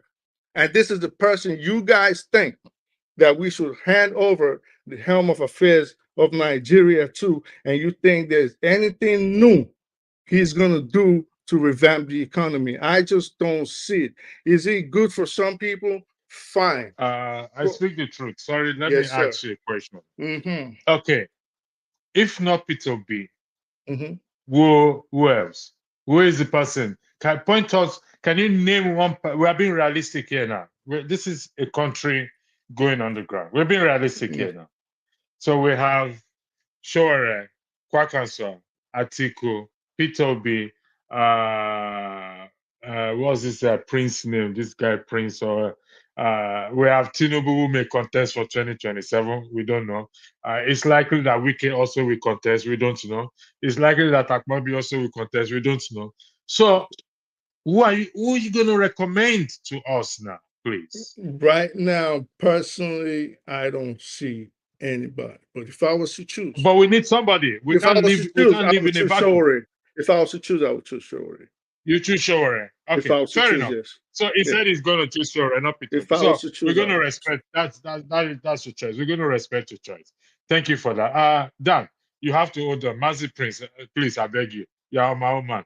Mazi Prince, go ahead, please. 5 minutes. Thank you. Sorry, I apologize for keeping you. I was gonna be pissed off if I never spoke until this ended. Because I see some people just like I was. As a matter of fact, I was just coming from you know how you go from Benin to Lagos, you know. But then I pulled over and said I was gonna speak. You know, I speak the truth. You know, for me, you have every right to support who you want to support. Okay? Not right now, the campaigns are over. Can we just think about the future? If you don't want to support Obi, it's fine. Okay? The session already, even Dan, I'm really disappointed in you. Dan, I'm disappointed in you that you were expecting Obi to call for work. To call for war? Where are you? Why don't you go to Nigeria and let's start the protest? This man has done everything by the book. If Obi did not do what he did, believe you me, Nigeria would have been in war. What happened to Abiola? Abiola won the election, and people pushed him. He came to America. People pushed him and come and declare. And what happened to him later? That man went to jail and died in jail. Can we just get it? Obi has said he is not destined to be a president. If you don't want him, then go and run for you. Go and run for presidency. Can we just let this man be? God! Prince. Are you for now? Thank you. Mazi Prince. Thank you for that. They are not going to let him be. Let me tell you something why they are not going to let him be. If P2B wants him to let him, sorry, I said, hold on. If P2B want people to let him be, then let himself be too. Let him withdraw himself from the public. Electricity. Electricity. He went. I know. You just said something. I'm just replying you. I've been hearing you guys talk about him meeting Atiku. Atiku was not the only person he met. He met Saraki. He met Saraki. He met Lamido. He met a lot of people, but I pick Atiku. Yes. And I explained. If you were earlier in this, and I explained why I pick Atiku out, given to what happened in the 2023 general election, before the election. That was why I pick Atiku out. He met a lot of people. But what I'm telling you is this. If I don't want to be a moderator here, and I come here and screaming at people this and I will take myself out of being a moderator. So if you are saying people should leave P2B alone, no, they won't. It's not for you to make that argument. It's for P2B himself to make that argument. He came PDP can't even keep their house. Look at Osun State yesterday. People decamped. A lot of people decamped to APC. Mazi Prince, hold on 1 second now. Oh, see, wait. I will listen. I will yield the floor for you guys so that you can have this argument. But I have to respect each person's 5 minutes. But I'm telling what's your name, man? Mazi Prince. Mazi Prince, you're a panelist here. Okay. It's a choice for you to be a panelist here. Do you agree with me on that? Mazi, I'm asking you a question. Of course, yes. So, well, you also agree that you can withdraw yourself from being a panelist and say, you know what, I can't do this again. Do you agree with that as well? Of course I can. So, as long as P2B keep putting himself out there, his name will be mentioned. So, I don't think you should be defending him, in my opinion. I don't think in this context you just defended him. I'm not defending him. But let's look at it. Let's look at it this way. Okay? Campaigns are over. Can we focus on the people who are in governance and seek for a way forward? It might look like my voice is high. I'm not mad. But what I'm just saying is this. I've seen people time and time again. Each time they come here, all they want to do is to look for one thing and say, "Oh, Peter Obi did this. Peter Obi did this." Come on, people. This man only what is the crime that he brought on himself? Mazi, you know, I actually criticized at least 5 Nigerian politicians. Mazi Prince, I want us to put this in context. Mazi Prince, do people criticize Donald Trump today? Yes or no, please? I just want a yes or no from you. I criticize Donald Trump, but I don't go shouting. Oh, he has a case in court. They're dealing with him over there. I don't go everywhere and say, "Oh, Trump this, Trump do that, Trump do this, Trump do that." I don't do that. But that is you. But do you know some people do that? So let them. That's their business. Anyway, please, Andrew, let me make this correction. And well, so that I don't want talk people now. to... Wait, sometimes now, people for common Okay, talk. Please talk. Right. No, let him talk. Let him talk. Right. Yeah, make I talk, please, because that is the Nigerian problem. We don't want other people to have an opinion before we chop them up. Let me tell you, you people may say that I'm not criticizing, I'm obedient. But what we are saying, the topic of today, electricity, asks one simple question. None of you answered that question. You were just going on your own personal things. He asked us what is happening in the election of electing the INEC chairman. How can we resolve that? Nobody mentioned it. We went on our own private, what is boiling in our hearts. But before I answer that question, let me just, my brother Maxi told me that he's disappointed in me. Let us look at the people who many people respect today, people like Mandela. When he came to fight for South Africa, he said that he's ready to die for it. And anybody who comes as a leader trying to solve that type of problem we have in Nigeria, which is so terrible, and we tell us that he's not ready to die for Nigeria. But even just that we mention his name, some people are boiling that we mention somebody who wants to rule Nigeria. Many leaders have told us to solve Nigeria problem, if you say that you don't want to die for it, then I don't see why you should be there. I don't know why you should be there. If you say you don't want to stick your neck to solve Nigerian problem is too big for somebody to think he can just come here. Then I'm not interrupting you. But you also believe that there is a saying, you live to fight another day. When is that day? You live to fight another day. When is the You don't just have to die once. I agree with you. But what I'm trying to tell you, there are leaders who take it as their first step, that if need be, I'm ready to die. Peter B, don't forget, do you know that last election, Peter B won that election clearly. Nobody can argue it. He won the election. People told him, even his vice president, the guy who was Alaji Dante, told him to let us fight for it. He refused. So when we are telling you that he shaked the hand of Atiku, who caused the problem at the first stage, that is the major reason where we are here. That why should he go back to Atiku? Atiku will never become a second fiddle to P2B number one. That is why we are crying. You cannot go back to Atiku. Atiku will never agree you to be below P2B. We know. He disrupted the PDP's, what's the name?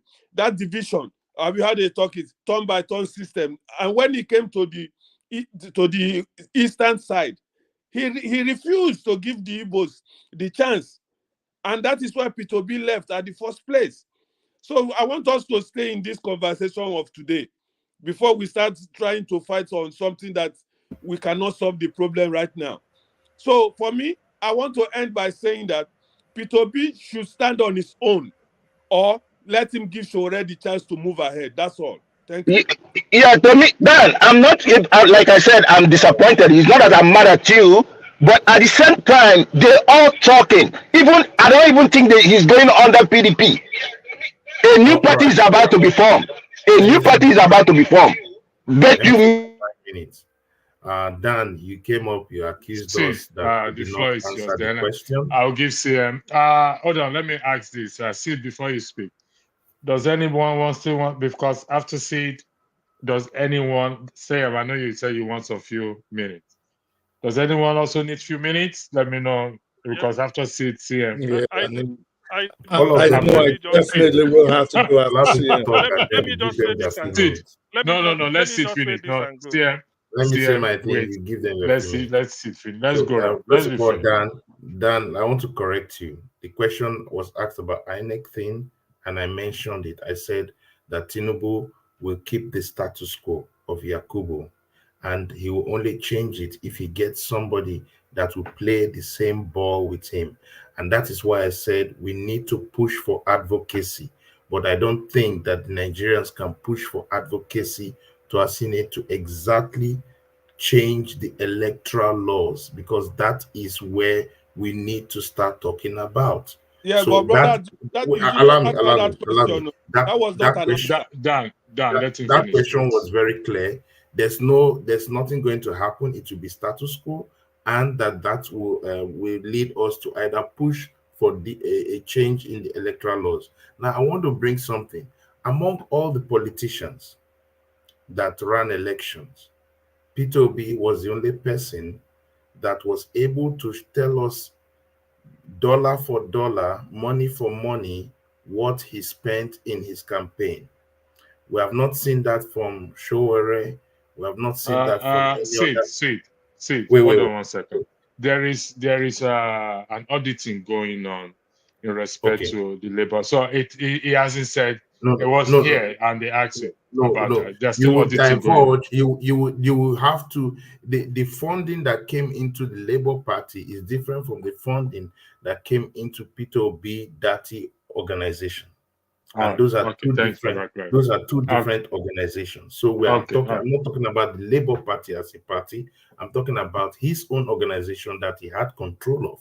So he's a person that has said, "This is what I did."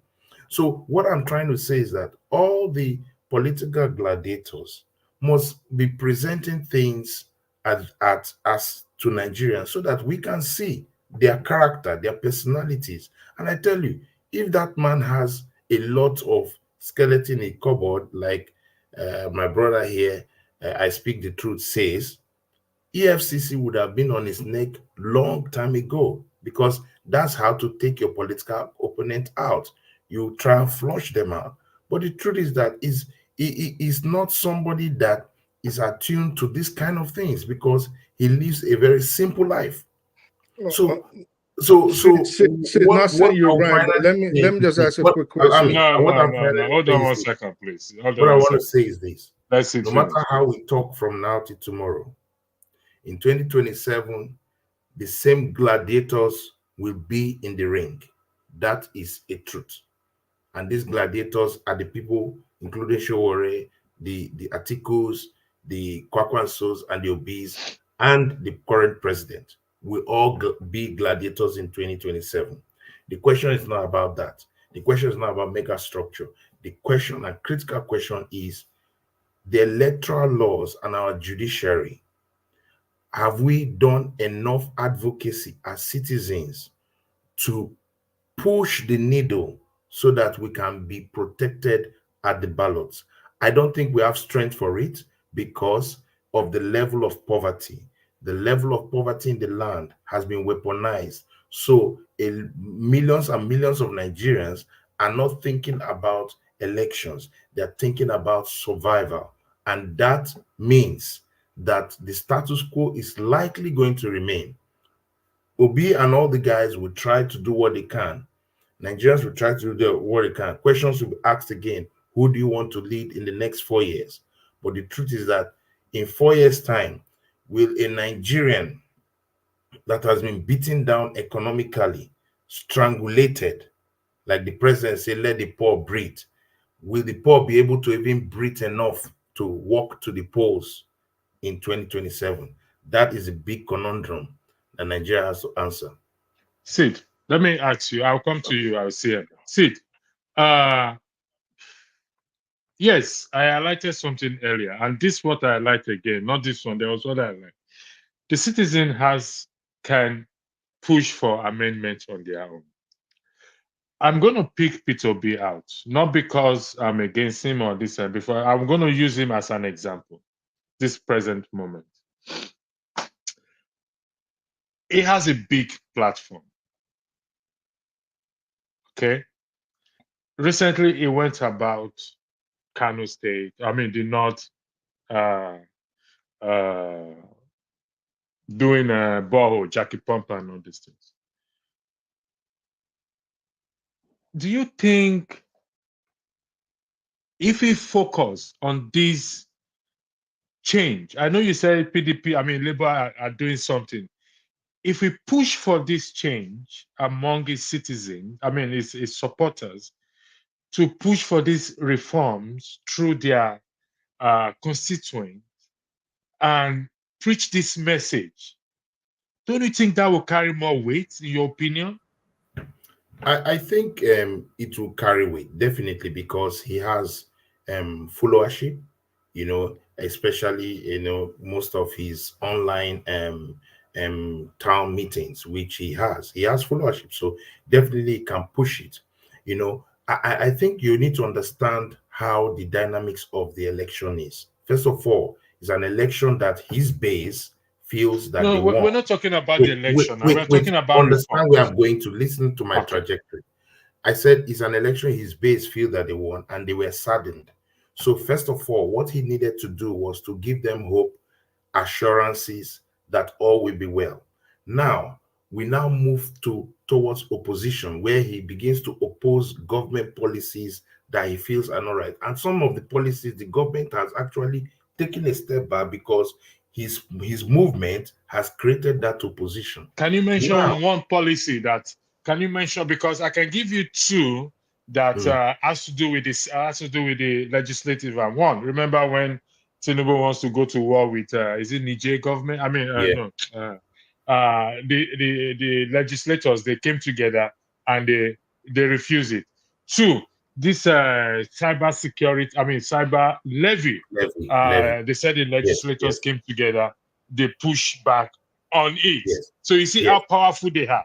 You see Yes, how and powerful our lawmakers also are. the issue of when Tinubu was projecting with all the car issues, entourage, the pressure was on, and he tried to say, okay, I'll reduce he made some adjustment in terms of. That is the people talking, not just Peter Obi talking. Wait. But you remember that most of the people that are talking are that bandwagon of the obedient effect. So what I'm trying to say is that I agree with you. He needs to begin to advocate for electoral reforms. He needs to advocate for electoral reforms, which I believe they are doing, and citizens will push. But what I was invariably saying is that Nigerians as citizens must begin to take the initiatives. Different groups must begin to take the initiative and say, look, based on what the judiciary said, based on what happened transverse throughout these elections that we just went through, what are the lessons learned? What are the things we are seeing that the politicians have entrapped the Nigerian people? And how can we advocate? The reason why advocacy is not happening, like I told you, is that poverty has been weaponized. People are on survival mode. There's no fuel, there's no money. So people are not really thinking about electoral reforms. They feel they have been cheated out of the system and it's now survival mode. But I feel that in the coming months, by next year, after the government has done 1 year, I believe that advocacy needs to start in earnest, because I feel that we're already late. But you cannot say advocacy on empty stomach. So these are the challenges. And with Peter Obi, his opposition strategy must be, first of all, to deal with the current issues that are endangering the poor Nigerian on the street. And so before he starts progressing towards electoral reforms. But definitely he needs to speak. But I think he will Okay. take time. Thank you for that. Okay. CM, the floor is yours. Okay, yeah. However, I highlighted something on the screen here. That will be the next discussion. But what I want to do with this is, okay, so they said we should focus on the current government. I mean, we should hold the current government accountable. How do we hold them? I'm going to leave the floor Yeah, for maybe every one of you to I want to go leave ahead. now, Sir. but just want Go to, ahead. because I don't want to give any more submission, but let me make a correction, because Okay, go ahead. sometimes if you allow fib, lie, pathetic one to be flying for years, people assume it's truth. Somebody said Peter Obi didn't build schools. Can they show schools he built? You know, Reno Omokri carried that jazz. Thank you But for that, CM. I'm going Actually, to I was answer supposed it to now. correct that. I was supposed to correct Yes, that. I'm going to Thank you. supply. I'm going to answer it now. Before I say anything, But don't use any derogatory word, please. No, Thank you. I'm from Anambra State, the state P2B governed.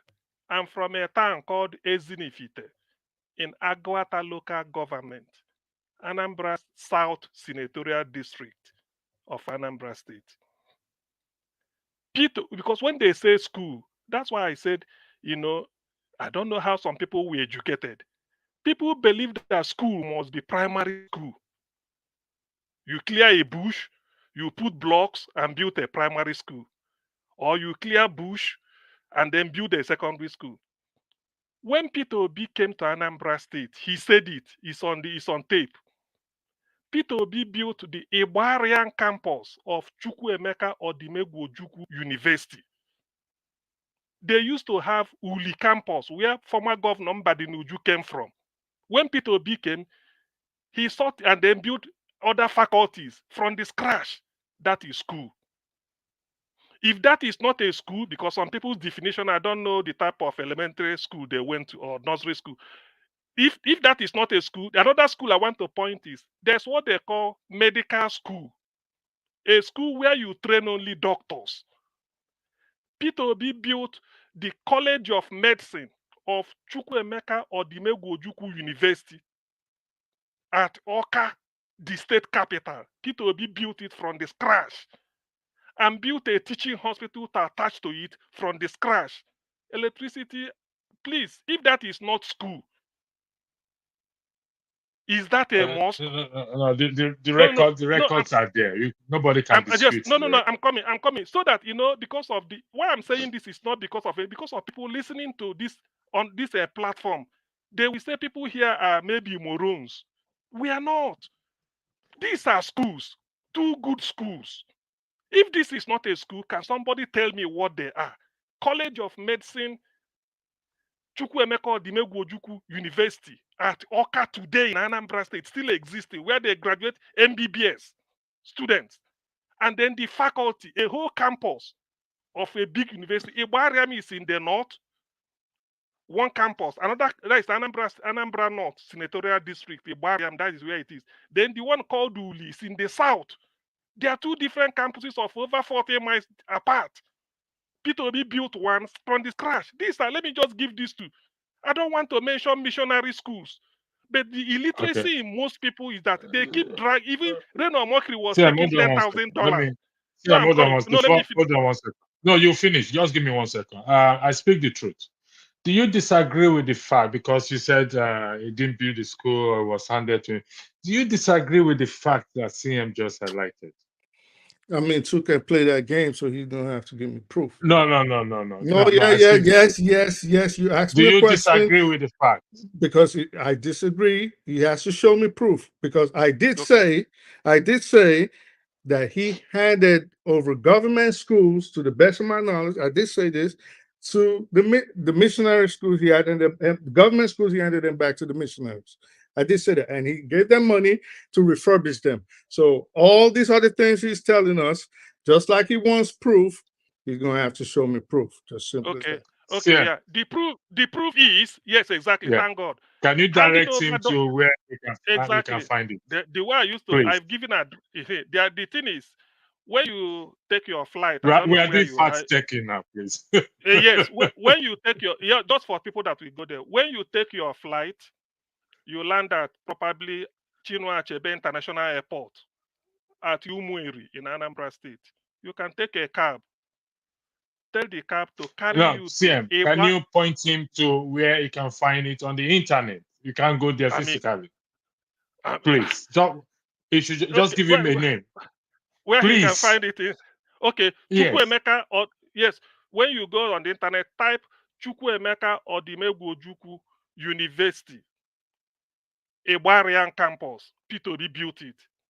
You type again, Chukwuemeka Odimegwu Ojukwu University Teaching Hospital, COOUTH. Peter Obi built it. The College of Medicine is there. This should have been better if you can walk in there, you see it, you see the building, you see it, you talk to the students, you talk to people. When was this place built? That's how to do it.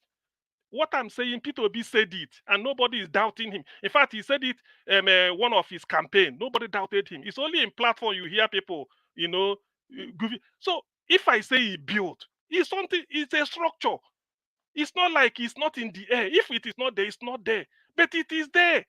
The thing is there a campus of Chukwuemeka Odimegwu Ojukwu University? Do we have a campus? Yes. Who built it? That should be the next logic. Or we don't have a campus called Ibarian campus. You can say there is no campus called Ibarian. That ends it. But if there is a campus, it wasn't built by the Holy Spirit. Somebody built it. Who built it? Under whose regime? It's as simple as that's what we're saying. So what proof then do I need to give on something that you can I mark? Not only earmark, you eye it. You go with your eye, you saw it. You will see it there. There's a campus there. So many universities in Nigeria has different campuses. In those days, they used to have a Bendel State University during Ambrose Ali's time in Eboma, a campus in Abraka. You have University of Benin at Obowo. You have a Kenwan Road, another campus. True or false? It's true. Thank you, Sir. I'm taking a different approach to this. I'm going to highlight something, but I speak the truth. Don't comment. I highlight it because I want to make a comment, please. Someone said electricity, please ignore boom boom. Blah, blah. No, it's not. Let me say this. I did say where I work, we have a slogan. Every day is a school day. I don't think anyone come here, or most people come here to create unnecessary controversy. No. We come here to learn, to educate each other, to be a better person, and to see how we can change. So I don't think I Speak the Truth came here to create that controversy or to cause confusion. And that is why I had to ask him to provide him evidence where he can go check these things out. Yes, he did. Those are actually, I Speak the Truth. To be honest, it's not open for argument. I have to be honest with you. Maybe he didn't do it to your satisfaction or to someone's satisfaction, but if we're going to go against somebody's credibility, we must have facts to go to do that. If we don't have the fact, we can't do that. So facts have been provided. You can find out yourself, and you will get to see it. And like he said, we all have. Sid probably have reservation about me. Mazi Prince probably have reservation. We all have reservation about one person or the other in our lives. But we must avoid tarnishing somebody's image or credibility intentionally.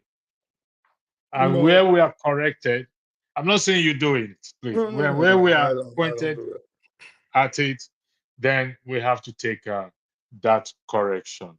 I Speak the Truth. You say you have something to say, then Mazi Prince, then I'll bring the broadcast to an end.